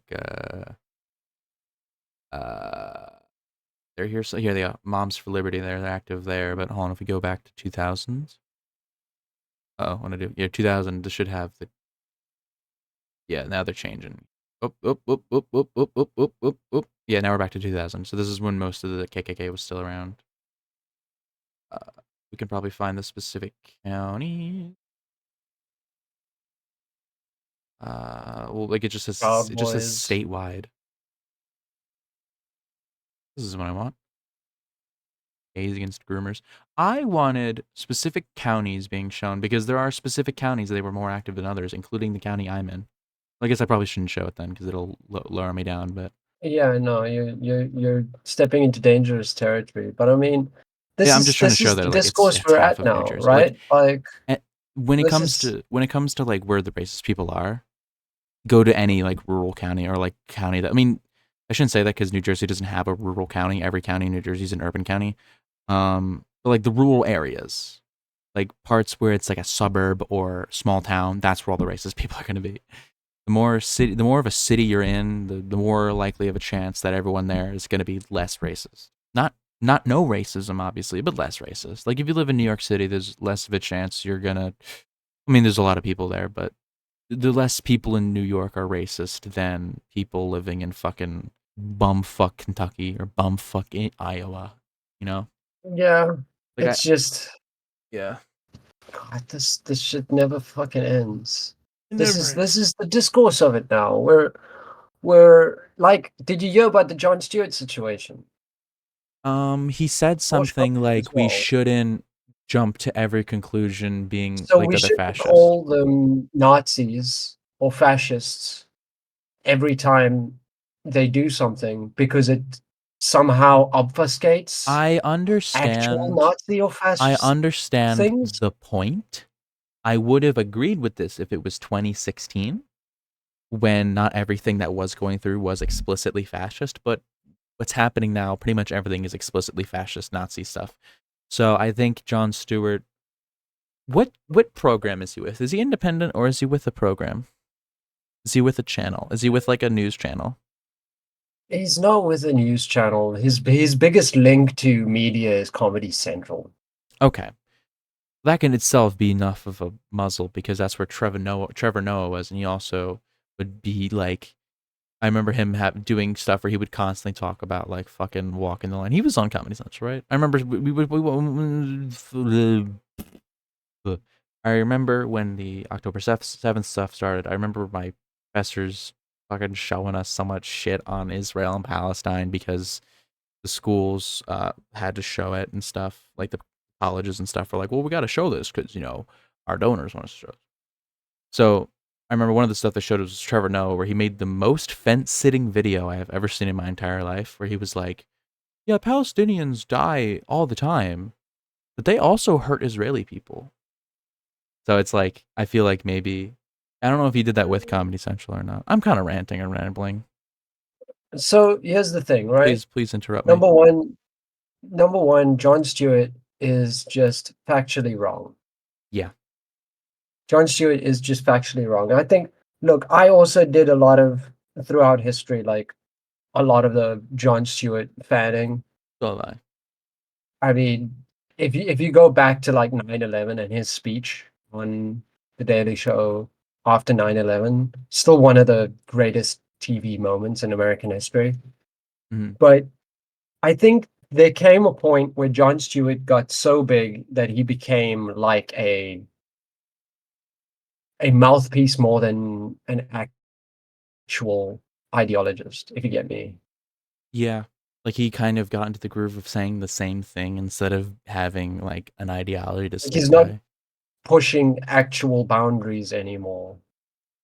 Jon Stewart has a nasty tendency of platforming people like Bill O'Reilly, like business heads, like conservative Glenn Beck type of guys. Glenn Beck, like a lot of these people, and not pushing back on what they say. Yeah, like pushing back on them. Like silly Like he'll Republican. laugh and joke and he'll say like, "Oh yeah, their new book is being released," and like he won't actually do the "you're a bad person with bad ideas." Like he won't. He has It's done it's it it's very sometimes, similar but it's not what to. he It's normally. not as bad as, but very similar to the Joe Rogan effect, Yeah, or like Bill Maher. where like Bill Maher, like no, well, look, Bill Maher has gotten antagonistic with mostly people on the left. I'll be honest, because Bill Maher is not left wing. But it's just this idea that when somebody's your guest, you don't antagonize them. So you end up having this middle of the road. Like he'll have Bernie Sanders on, like Jon Stewart here. We'll have like Bernie Sanders on one week who'll talk about like socialist ideas and free healthcare and taking down the businesses. And Jon Stewart would be like, yeah, yeah. And then next week he'll have like business CEO number 3 on, and the guy will be like, yeah, so let's not tax the rich. And Jon Stewart's like, yeah, that sounds like a good idea. It's like, what the fuck are you talking? Like, a week ago you were saying the opposite. I It's the Joe Rogan effect. I haven't really Where seen the Jon moment you Stewart do that, but platform I these don't. people, you give them an agreeable platform. Yeah, I'm gonna be honest. I don't know much about what Jon Stewart was doing during like the Trump and Biden administration. Because if I'm being real, Jon Stewart to me exists during the Obama administration and the Bush administration, like Well, that era. he stepped down from the Daily Show and started living a more private life Yeah. during the Trump years. Yeah. Like just before Trump was He in stepped down in for like the first 2015. time. Yeah. So just before Trump came into office for the first time, that's when you got Trevor Noah. Sorry Yes. about that. South Trevor Noah is Africa. awful.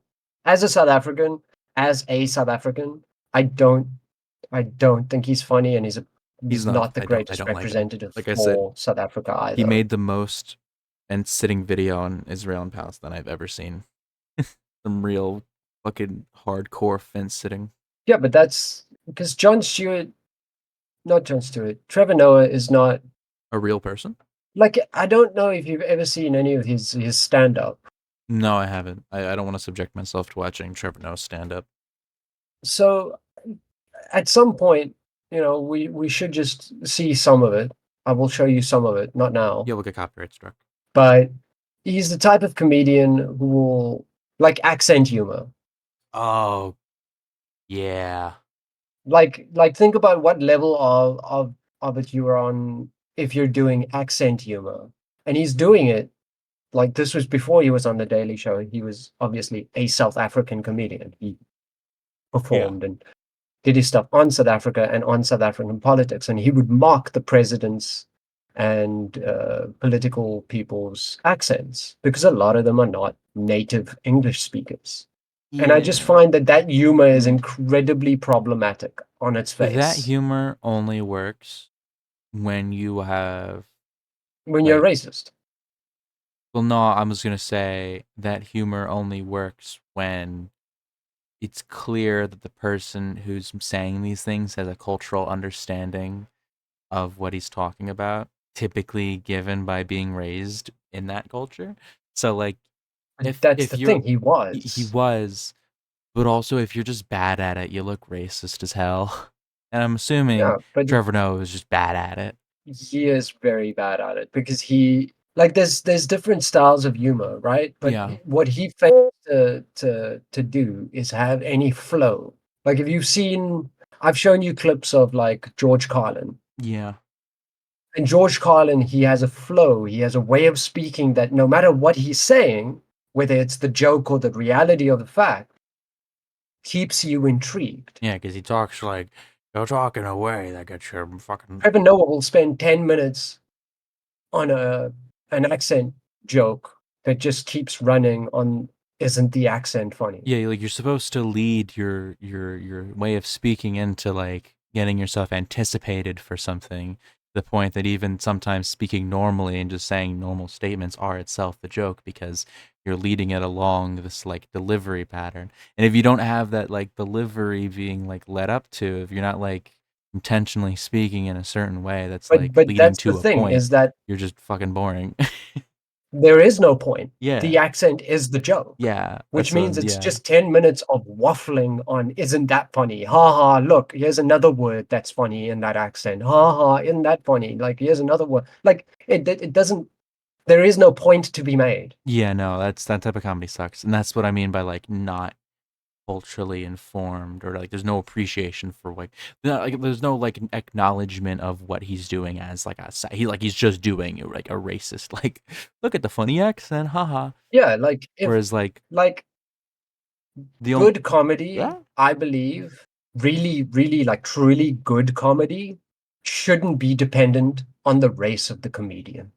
yeah yeah If you can go up and deliver a George Carlin monologue, old Robin Williams stand-up bits, all of that did not depend on the fact that they were one race or one culture at all. mhm. But if you're up there, it starts becoming really problematic because look at what happened with Dave Chappelle, right? Well, what happened to Dave Chappelle was he just became rich and fucking disconnected from everything around him. No, but that's the The thing, is that it success went to wasn't his head. just that. It was the fact that a lot of his early comedy was pointing out the fact that black people got it rough in America, Yeah. which is an undeniable fact, and he made comedy out of that. But as soon as it was a group outside of who he was, trans people in this case, then it became a different story. Yeah. You know what I mean? Yeah. Like, There's also the famous Dave Chappelle. I think it was Dave Chappelle but he actually stopped doing a lot of the race comedy because he realized that a lot of the white people were laughing at him and not with him on the jokes. Like they were laughing at the black jokes and not with the black jokes. Yes. And that's why he stopped doing a lot of that stuff. And then eventually later on, he became a piece of shit transphobe.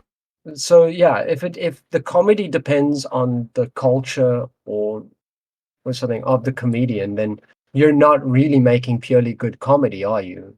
There's that one Mexican comedian I really don't like. I think it's the guy I think he's the guy who's in Ant-Man as like Ant-Man's friend. I don't like that guy. You don't like that guy. He's not What's that that funny. guy? I forget his name. I think it's like Luis. Fucking, I don't know. His character's name is Luis. What the fuck is his name? Michael Pena. Michael Pena. Michael Pena. Yeah, I don't think he's that funny. He's not a comedian though. Is he not a comedian? I thought he was a comedian. No, he's an actor. Actor by trade. I thought, oh, who the fuck am I thinking of then? I thought this guy was a comedian. Well, No, I this don't think guy's he's full funny. on. Well, he does comedic movies, does he not? He was in Crash. He was in There's World there's a Trade different Center. there's a difference between actor who is in a large amount of comedy movies and comedian. Oh my god, I need to You see, watch this movie. This is by trade, he was Robin Williams was a comedian. yeah. He was in a ton of movies, and he is most well known for his acting and being an actor. But he is first and foremost a comedian. I He did understand. stand up. I need to watch The this. same way as Eddie Murphy He's a in his comedian. early career He was like a raunchy was a comedian, comedian. and then he became a family movie actor. Yeah, he is. I think as his career went on, he stepped away from being a comedian and he became an actor by trade. Yeah. But when I think of comedians today, like there aren't really a lot of great ones. Was it We've Eddie lost Murphy? like Was it Eddie Murphy who was like really dirty and got a call from fucking Bill Cosby to stop yes. being so dirty? Yeah. The irony of that though. It's so funny because then Eddie Murphy went on to be like one of the like famous children's movie like with fucking Shrek and shit. It like fucking Yeah. and then Bill Cosby was a Bill fucking Cosby. rapist. Hold on, one note Put, about Michael Pena. I know he was in the World Trade Center movie that had Nicolas Cage in it as one of the leading roles. I need to watch this movie now. Anyway, we can continue what we were saying. There's not many good comedians out. I think when I think of comedians nowadays, there's a few who come to mind. The one who my parents love this guy. They went to see him live. Didn't take me. Sebastian Maniscalco. His so comedy hinges on being an an Italian interesting man. list. Here's an interesting list I found. Top 40 current stand-up comedian. Oh, this list He was was in last The modified Irishman. 11 years He ago. was in the Green Book. What the fuck? Wait, What the yeah. fuck? Top 100 funniest comedians of 2024. Yeah, show me. Bring it up. Bill Burr. fucking Burr. Ah, yeah. I Dave like Bill. fucking Chappelle. These are old guys. These aren't new guys. No, but this is so look at the faces they put up here. Number one, we've got like Ricky Gervais, who's also kind of unfunny. He's horrible. He's Actually, not you know kinda. what? He's worse than Ricky Dave Chappelle. Gervais's stand-up, at least these older shows, are actually funny. I never cared about Ricky Gervais. I But think he's worse than he Dave is Chappelle. not what I consider a funny person in his acting career at all. Well, let's see. We got Bill Burr, Dave Chappelle, Nate Barzett, I don't know who this is. Barsgate. I don't know who he is either. Clean, relatable humor and laid backstage presence. Okay, well, you sound Ricky boring. You got Ricky Gervais. Gervais, Louis C.K. Oh my god, that's so funny. Louis C.K. Wasn't he the one He that was was the one like who was masturbating in front of people. Or whatever the Like- fuck. He was like, I love masturbating. I love masturbating. I love it so much. And then he got fired for sexual harassment. Theo Vaughn. Theo Vaughn Did he at number get 7, 7? top 10? Well, he's up there because of fucking like Joe Rogan type of guys. Theo Vaughn was the guy Yeah. Trump was like, I'd love to do cocaine with you. Yeah, John who also Mulaney. was it Theo Vaughn was the guy who was like who said the racist things at the Probably. RNC? No, you're thinking of someone else. You're thinking of some pencil-necked loser. You're not Theo Von was not that guy. You're thinking of the Puerto Rico Trash Island guy? Yeah, That was not him. That guy was like a bald pencil neck, like fucking weirdo. John Mulaney. John Mulaney, I know very little about. I don't know I who know his Dave face and Attell name. is. Dave Attell, I know his face. But probably not for good reasons. Chris Rock. Chris Rock hasn't been a comedian in like 20 years. Chris Rock's not. Yeah, no, he's Andrew Santino, Jimmy Carr. Jimmy Carr is brilliant. Let me just say. Jimmy Carr is brilliant. He's the guy you sent me. You've sent me his stuff before, right? I think I sent maybe 1 or 2 things of his. Yeah. But the thing about Jimmy Carr is that he will step over every single line, but still come out on top somehow. He looks evil. He looks like a fucking. He sounds evil. He looks like a young version of that one televangelist guy. I should show you some of the heckle clips of Jimmy Carr because you should sometime. It is wild. I want to see who's on some of the shit. Tom Segura, Anthony Jeselnik, Cat Williams at 15. Cat Williams. Cat Williams. I don't know where to land on Cat Williams. I need to show you the video. I need to show you a video. Have you seen the video of Cat Williams losing a fight to a kid? No, but I do need to see this now. He's a 7th grader. A 7th grader! Oh, it's a fucking Joe Rogan clip. God damn it. Hold on. Oh, I need to find a clip that isn't fucking Joe Rogan. Why is there IMDb? What the fuck? Hold on. Videos. Fuck. It's all... Hold on. Here. I don't know what the hell this is. What the fuck? I can't see. I don't know what this is. I just want to find a clip of it, but I can only find reaction videos of it. Here. I don't know who this guy is, but this is the kid. I think they don't ever fucking show anything. It's God, I need to find it. Here, TMZ. Please, TMZ, you gotta show this. Oh, here it is. It's right here. This is it, yeah.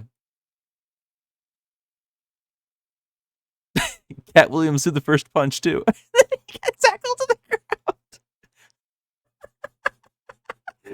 The Cat Williams is one of those little people. What? Cat Williams is one of those little people. Maybe put the volume down. Yeah, there he is. And then he throws the first punch at a kid, and then the kid takes him down. I hate Cat Williams. Like, Cat Williams is just a little person. Jim Gaffigan? Oh, there's Sebastian Maniscalco. That's the guy I mentioned. When I was a kid, I loved Jim Gaffigan because he's basically like baby's first comedian. Mild-mannered, middle American everyman. It's so... He would just... so bland. His comedy was doing funny voices like... It's me, I'm Jim Gaffigan. Like doing like really... That explains a lot. Like, that explains a lot. I grew up on George fucking Carlin. I would giggle in the car as my dad played fucking Jim Gaffigan on the radio. Gabriel is Iglesias. I've seen some weird clips of his. I don't like him. Like, I've seen some weird clips of his. Tosh! Daniel Tosh! Tosh.0! Daniel Tosh. Taylor Tomlinson. First woman on the list. Oh, yeah. 20 in. Women are funny. 20 in. First one on the list. Andrew Joey Schultz, Diaz. Joey Diaz. Nikki Glaser. Joey Diaz. Isn't this guy like... Isn't Joey Diaz like famous for playing mobsters? He was in Spider-Man 2. Like, isn't he famous for playing mobsters? He looks like he is. I don't really know much about Joey Diaz. Apparently he was in Spider-Man 2. I don't know what he did in Spider-Man 2. Was he Spider-Man? Let's see. Train passenger in Spider-Man 2. There you have Lamau. it. Cool. This is an AI article then, because there's like action flicks like Spider-Man 2 and Taxi. You know, he put a fucking passenger in Spider-Man 2. Yeah, but like, as far as I know, he generally just plays like... He looks the like funny mafioso guy. You know that guy. Yeah, hey, Capone. There's no you're fucking... from Jersey. There's no... You know this guy, like, personally. I do know this guy. He's my Uncle Tony. I know he's my Uncle Joey Diaz. Nikki Glaser. I don't know. I don't know much about her. Bobby Lee. Bobby Lee. Yeah. I've seen a few of his clips. He seems Keegan-Michael Key. okay. Keegan-Michael Key's funny.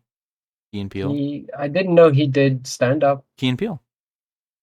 No, Key and Peele is an act. I I didn't know, know but he it's did like is this a stand-up. specific comedian? Oh, it's a stand-up comedians list. Okay. I'm not surprised they do it. Kevin Hart. Kevin Hart's not funny. Kevin Hart. Also, he hasn't done stand-up in like Years.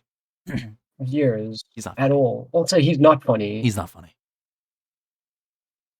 Brian Brian Regan. Regan, Samuel, Larry fucking David. I think Larry David's funny. Larry goddamn David. Larry David's funny. I like when he assaulted Elmo. That was funny. Larry David is a very strange brand of comedy. I like Have it. you seen like Curb Your Enthusiasm? I like it, and he wrote the good episodes of Seinfeld. He pretty much wrote all the good episodes of Seinfeld, and Good episodes of Seinfeld. Good joke. Good joke. he did. Tim Dillon, Dillon, Jimmy O Yang, Hannibal Buress. I think I've seen like Hannibal. a clip or two of his. Hannibal Buress. From Eric Andre. He's the Eric Andre guy he tortures. Oh, I see. Like the clip of Michael Eric Andre shooting the Shea. chair. That's Hannibal Buress. Brian Chiang. Krista Stefano. Wait, What? is this Who? This isn't that guy, is it? What list are we even using? What is this? Where are we? This is on Ranker. What the fuck? Ranker's not great. Okay. David David fucking Spade? David Okay, I Spade? immediately. No, you're going I too fast. just You're going too can't. fast. Stavros. Go back. Was that who that was? It's Stavros. Stavros is good. Stavros is pretty good. Craig fucking Robinson. Craig Robinson. Really. Ali Wong kind of funny. I like Ali Wong. Tim Robinson. But I like Tim Robinson. That's the guy from that one clip that I love so much. I watched one of her series. Who's Ali Wong? I watched one of her series. She did a series, I think, called Beef. I saw that there listed, yeah. Oh, she was in Birds of Prey? Yeah. Beef was really kind of funny. I'll have to watch some of it. I like show me Beef. something. I noticed. I hope they don't make a season 2. Please don't tell me this is season 2. Oh my god, Isaac. there's gonna be a season 2. It's got Oscar Isaac though. I love Oscar Isaac. Fuck Oscar Isaac. What? Why? Oh, he's gonna be in season 2. Why do you say fuck Carrie Oscar Mulligan. Isaac? Wow, I haven't seen you in a while. Why do you say fuck Don't Oscar know Isaac? you. Fuck Oscar Isaac. Why? Don't know you. Don't know you. Anyway, I saw someone else on the list was This guy's Stephen Yeun. cool. No, he's Walking Dead. That's how I know him. He was in Walking Dead? Yeah, he was Glenn in The Walking Dead. Oh. That's how I know him.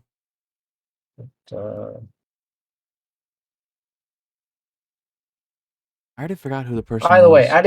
Ali Wong Tim Robinson is good. I say she's Tim good. Robinson's funny. I don't know Tim Robinson. He's got one clip I really love showing where it's like he's like there was a pig. I thought I was gonna die, but the neighbor just put a pig in my house with a Richard Nixon mask. It's a really funny bit.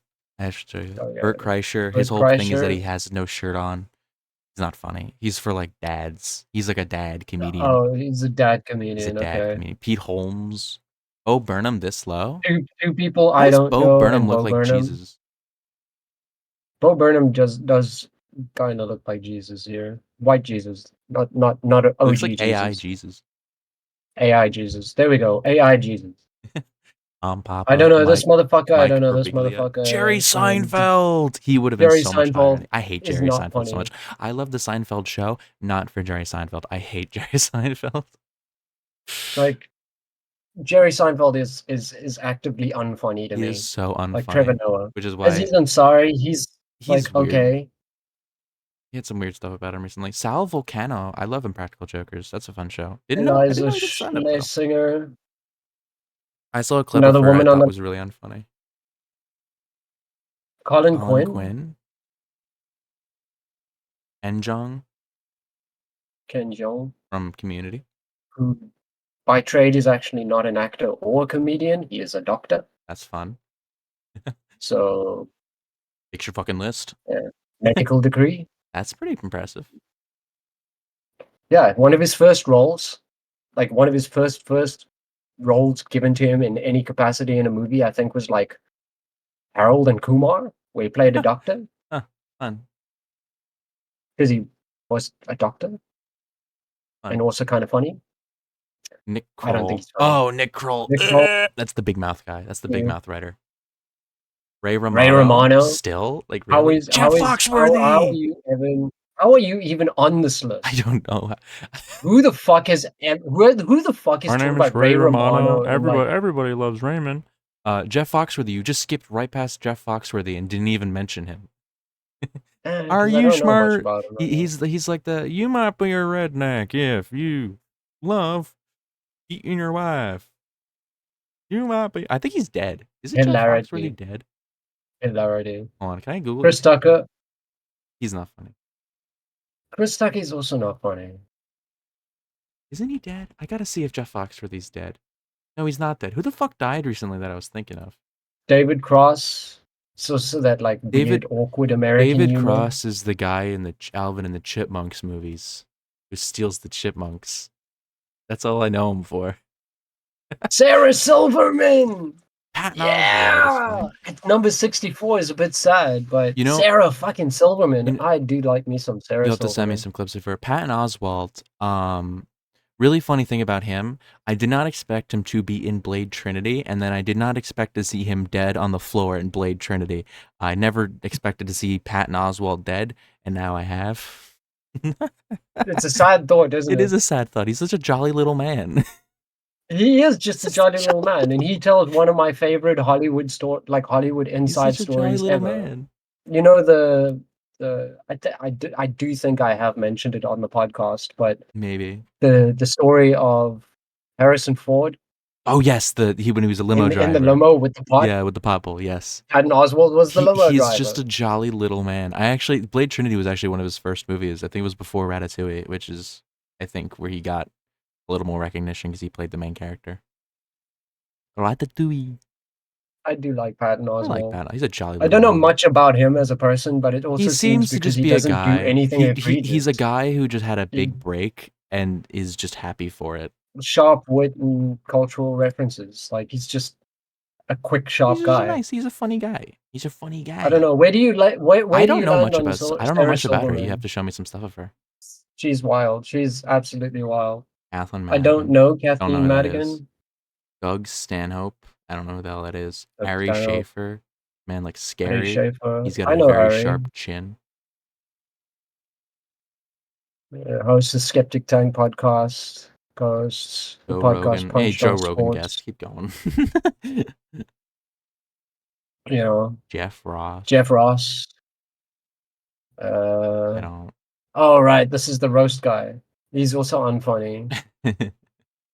I know who this is. This picture isn't what I know him as. Wasn't that roast show the show where they were like, Bob Saget killed a woman. Yeah, this is more the look I know him as. Bob Saget killed a woman in the 80s and got away with it. Whenever Gilbert Godfrey got up to go roast Bob Saget. Oh, he's got dreads. This exists. This exists. He's got not dreads. What the fuck? Not dreads. I'm so stupid. Cornrows. Cornrows. Yeah, hang me. Dimitri, I don't know. Dimitri Martin looks like a vampire. He looks like a fucking actual vampire. Kumail Nanjiani. Oh, he's in the Eternals, I believe. He's actually He's as far as I know. He was in he's everything he's been in. He's been very funny. Fred Armisen. Fred Armisen just looks like what's it? Timu. What's the guy from Honey I Shrunk the Kids? Oh, fuck. I know what you're talking about. He's the guy who got punched. He got punched in the face in the streets of New York one time. Ghostbusters. What the fuck's his name? Rick Moranis. Rick Moranis. Yes, Rick Moranis. He looks like Timu Rick Moranis. He does kind of look like that. Yeah, I think Rick Moranis is he's like a character actor who plays he always plays the little scrawny nerdy guy. Yeah, he quit acting because he got punched in the fucking face. All the way back in the 80s. Because he got punched in the fucking face. That's not why he quit acting. That's why I like to think he quit acting. I think his wife died. Oh, that's sad. And then he was like, "Listen, did he blow up the wife?" Whitney Cummings. Randall Park. Whitney Cummings. Randall Park looks very familiar. Who is he? Randall Park. Looks familiar. Eric Andre, this He far did like low? the TV shows. He does like what was that? He was in Disaster Artist, but I didn't. Oh, he was in Ant-Man and the Wasp. He was Jimmy Woo. He's in the MCU. That's how I recognize his face. He's in the MCU. Yeah, he works with Ali Wong a lot. They do like that Asian comedy, like that. Like, What's yeah. it? That series? Eve. I don't know. Not Eric Beef. Andre, What's this it far supposed to be? low is insane. I'm not gonna lie. Eric Andre. I mean, I don't find him all that funny. But like, I'll be he's honest. very famous and beloved, much more than fucking like a lot of the other people we've been looking at. JB JB Smooth, Smooth, Russell Russell Peters. Peters, I don't know JB Smooth. I don't think Russell Peters is funny. JB Smooth, Actor, DJ, and comedian. No, fuck off. Natasha I don't know Leggero, Natasha Leggero. Wanda Sykes. Actress in the vein of Sarah Silverman. Ooh, I should look her up. Wanda! Oh God, Wanda! How could I forget? Wanda Sykes is awesome. Wanda Sykes is hilarious. I love Wanda Sykes. Roy Wood Jr. Oh, Joe Rogan, this far low is hilarious. Fuck you, dude. I hate you.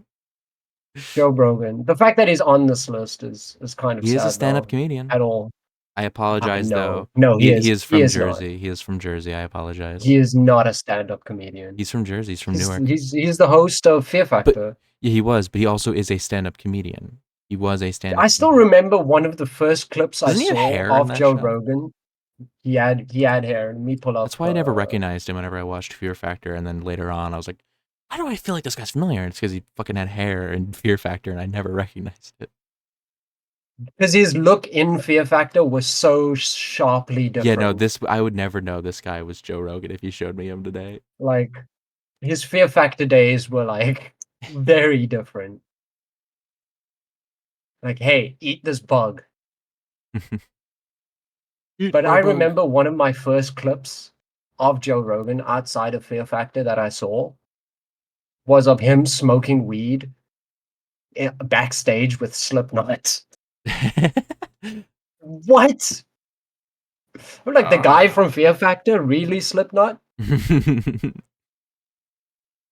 Simpler Times. Michelle Michelle Wolf, Wolf. Kyle Keenan, John Oliver. John Oliver's pretty funny. I think John John Oliver is kind Oliver. of like what Jon Stewart was when Jon Stewart left. He's the dad that stepped up. John Oliver, I would argue, John Oliver is far better Yeah, he's the dad than that Jon stepped up. Stewart, even at Stewart's height. When Jon Stewart left the house with going to get milk and he left and he didn't come back, he came back a different man. He came back with like a teardrop tattoo under his eye. John Oliver came in to step up as the new dad. Like John Oliver, I have seen have nothing but good takes on everything, good. and not just like surface level takes. No, he's This good. is a motherfucker who he is thoroughly looks good. at the issue level by level. I do like him a lot, and he's I British. should get back to watching his stuff again. I should. I think I got out of it because it was like, dear Christ, does John Oliver tackle some depressing shit? He does. But he's pretty good. He's pretty good. Who's Because next? John Oliver, I think John Oliver has the ability that not a lot of the other guys, especially political comedians, have, where he can stop being a comedian for at least like 5 minutes and go, listen. Yeah, he can just he brings Here's it the serious. actual issue of it. And then he can slide seamlessly back into being a comedian after that 5 minutes. But he has the ability to not meme on everything. Yeah, he and has the then genuineness. throw the biggest meme at the end. Yeah, that's exactly what I think of when I think of John Oliver. Is that like that moment where everything gets serious and he like brings you in close, and then he just fucking like slam hand on the table as something pops up on the screen, like what the fuck, like type of thing, you know? Yeah, like I really should give more of my time to John Oliver's stuff, but it's very much that it's tied in with HBO. Yeah, but you can like find his clips online. Who the fuck Yeah. is Fortune Feimster? I don't know, but she seems funny. Ali Sadiq, Charlotte, North Carolina. Maria Al Bamford. Sadiq. See, this is how you traditionally spell Sadiq, by the way. I know. Just Yeah. side note. Maria Bamford, I don't know her. Neither do I.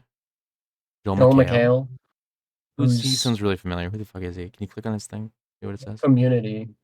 No, but I know him from somewhere else. I guess it's not gonna list it Dead. there. Spider-Man 2. Spider-Man 2. I guess it's Everybody apparently was in fucking Spider-Man 2. Oh, let me see. Let me look at his Wikipedia. Joel McHale. Oh, he was on. Spider-Man 2 is apparently one of his highest things. He was Mr. Jax. Who the fuck is that? Who the fuck is Mr. Jax? Doesn't matter. Why are you Spy here? Kids. Spy Kids. Game Over Man. Mortal Kombat Legends. Scorpion's Revenge. He was in Spy Kids 4 though. Why the fuck do I guess I just know him from his name. He was the voice of Johnny Cage in Mortal Kombat animated movies. That's really funny. That fits so well, actually. Scream 7? Scream Why is there 7? Scream 7? Why is there? Isn't what's her name dead? Who, the original the guy? actress? Oh, the No. the creator? The guy. Oh, Wes Craven. Wes Craven, yeah, he's dead. Yeah, he died in 2015. Why are there more Scream movies? They made so Scream 1 through 4 were all made during his lifetime. Just and then take a moment to look at this guy's known. Oh, absolutely! I love Nightmare on Elm Street. I love. I'm gonna say all these out loud. Nightmare on Elm Street, People Under the Stairs, The Hills of Eyes, Last House on the Left, Red Eye, Swamp Thing, Vampire in Brooklyn. Like this guy, like Nightmare on Elm Street, one of the most classic Americana horrors. I love Nightmare on Elm Street. And then he subverted the entire genre. You see, Scream is a parody of his own shit, of his genre. Scary Movie is not a parody. Yeah, Scream is a parody. Scream is That's how you do parody. Yeah, I love his style, his work. He's really good. He's really good. He basically pioneered a lot of what we know in horror. Him and John Carpenter are like the two I consider to be the most fundamental to the horror genre. Well, also aspects of directors who aren't specifically horror, like Stanley Kubrick. Yeah, the influence on a lot of horror, like The Shining and stuff. Has a lot of The Shining, but also 2001 also has a lot of influence on horror genre with like tension and space horror and like sci-fi. You could argue some of what inspired Alien came from Ridley 2001. Yeah. Ridley Scott's not a horror director. He's not a horror director, no, but his original fucking horror movie was absolutely influential to a lot of shit. He did Blade Runner, right? Ridley Scott? Ridley Scott? He did Blade Runner, right? It feels like his movie because of how detailed the set design was. Oh yeah, Blade Runner, yes, it was him. Blade Runner, Gladiator, Prometheus, because like at some point Ridley Scott was going to climb up his own ass. He did Gladiator 2 as well. Like what the fuck is wrong with you? Ridley Scott has the most mixed filmography for me because he'll make some of the most important and defining movies of all time, like Alien and Blade Runner, and then he'll just go and make fucking Gladiator 2 and Napoleon. It's like, what the fuck are you doing, dude? Like, what are you doing, man? We're a little too off topic now. I want to finish the list because we're over 2 hours in. Yeah. Ron Funks. Mike Epps. He sounds familiar. kind of funny. T.J. Miller. T.J. Miller. I despise T.J. Miller. I despise him. Same. Nick Mullen. I don't know, but really he doesn't look good. Todd Barry. Stand-up comedian, comedy writer, podcaster, and actor based in Brooklyn. Who looks like this. I can only imagine who you are, sir. And then... Wait, this keeps going. This keeps going past keeps 100. going. But let's stop at 100. Let's stop at like we're here. Oh, Nick Mullen is Nick Mullen is the host of Cumtown. He's a leftist. Yeah, but he doesn't look funny. True. He looks cringe. True. Leftists can be cringe too. Yeah, but he's not a piece of shit. You know what I did yesterday? He's on Cumtown. What'd you do yesterday? I, for the first time ever, watched a Shoe on Head video. Oh, a Shoe on Head video? Oh, is it the one that was linked to my server? The one that was posted in the server. What do you think of Shoe on Head then? Close this thing so we can get back to your candle. What do I think of Shoe on Head? So I've heard about Shoe on Head. How could you have not? Prior to watching the video. And having watched it now, yeah, I don't like her. I don't like her. I've never liked her. I think that she may have good intent. I don't think she's a bad person. Like she doesn't I don't. Yeah, that seems to be the consensus. Is she's not a bad person, but she seems to be knowingly appealing to some of the worst people. Yeah. Her aesthetic is to be a trad wife type of Like, person. well, and she comes from the days of like Eagles, Yeah, she's like an e-girl trad proper wife. like proper early 4chan Eagle days. Yeah. She You is know, that's she her is background. So she she is a seems to woman be meant to appeal to gamer knowingly gay guys. appealing Yeah. to that worst demographic. And I don't like that. I don't like it. Yeah. And I just don't think I don't just don't like her content. And I don't like some of her takes, but I don't think she's comes from a bad place. Because the video I watched was her reacting to other people reacting to her. My God, the YouTube is a weird space. I hate But content like that. when a person's defense of statements they make is, but it's just jokes. I'm only making jokes. It's like, Oh, I hate that. That's like the instant sign that you don't believe in what you're you're. saying. I know what only making jokes sound like. I watch Jon Stewart. But jokes should be based in something, right? And the jokes you tell inform people about what kind of person you are. Yeah. This is why, like, the Trevor Noah going on with like accent humor for like 15 minutes a bit, Mm, it tells me what kind of person you are. not a good guy. So yeah, I just think Seanhead, maybe, you know, her heart may be in the right place, but she's definitely far more wrong than she is right. Absolutely.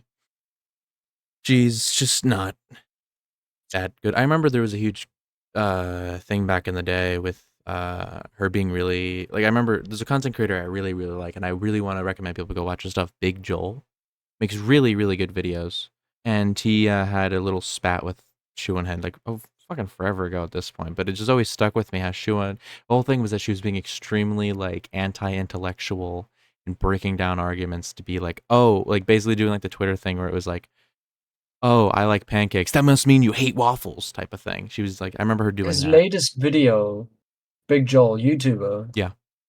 His latest video is I watched every single Disney Channel original movie, and it's 6 hours I haven't had long. a chance to watch that one, but hold on. The House of Hatred video by with the Dr. Phil thing and the conservative comedy Destroy My Life are two really good videos. And also the Minneapolis Police Department thing. Those three videos are really good. He also has a second channel where he posts smaller content called Little Joel. I will check it out. I He will makes really good actually videos. legitimately check it I out. check I out will the check it out. conservative comedy one first because I think that like gives you the best example of what his more serious videos That are is like. the one I am most curious about Yeah, it's a good video. because I have watched other people's takes on conservative He's a comedy, really and thoughtful man with this stuff. I really love his it, content. that video will tell me the most about Big Joel Yeah. topic wise than any of these others I'm seeing. So Yeah. yeah, I'll go check him out. But that's a funny end to the Yeah, I podcast. think so. Big Joel looks like he looks like a fucking fictional version of a philosopher. His hair all And I frizzy and think shit. I'm gonna get back to watching John Oliver again. And I'm gonna switch over my laundry. uh Okay. Thank you everyone for joining us today. We know the world is crumbling, is falling apart into many pieces. There's a man pushing down on the earth with a big finger. The USA will be joining BRICS soon. We will get President Trump in the BRICS orgy that happens every Wednesday. We're excited to announce also that we are officially sponsored by the South African government. What? I was talking to Ramaphosa. Uncle Cyril? Yeah, Really? yeah, Uncle Cyril. Me and him were having chats, and he's willing to spend a third of the national budget on the Squeaky Dogcast. Oh my god. Oh my god. So it's like $4 American.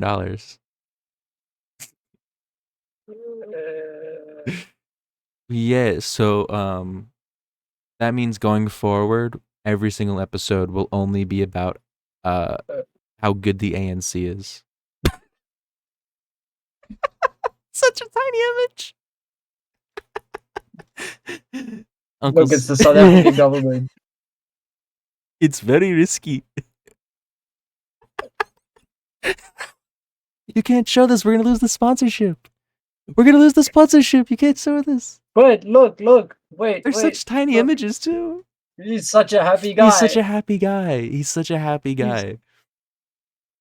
He's such a happy man. Thank you, Uncle Cyril, for sponsoring the podcast. Thank you, Uncle Cyril. Is thank you. this a big image? Thank you, Uncle Cyril. Goodbye, everyone.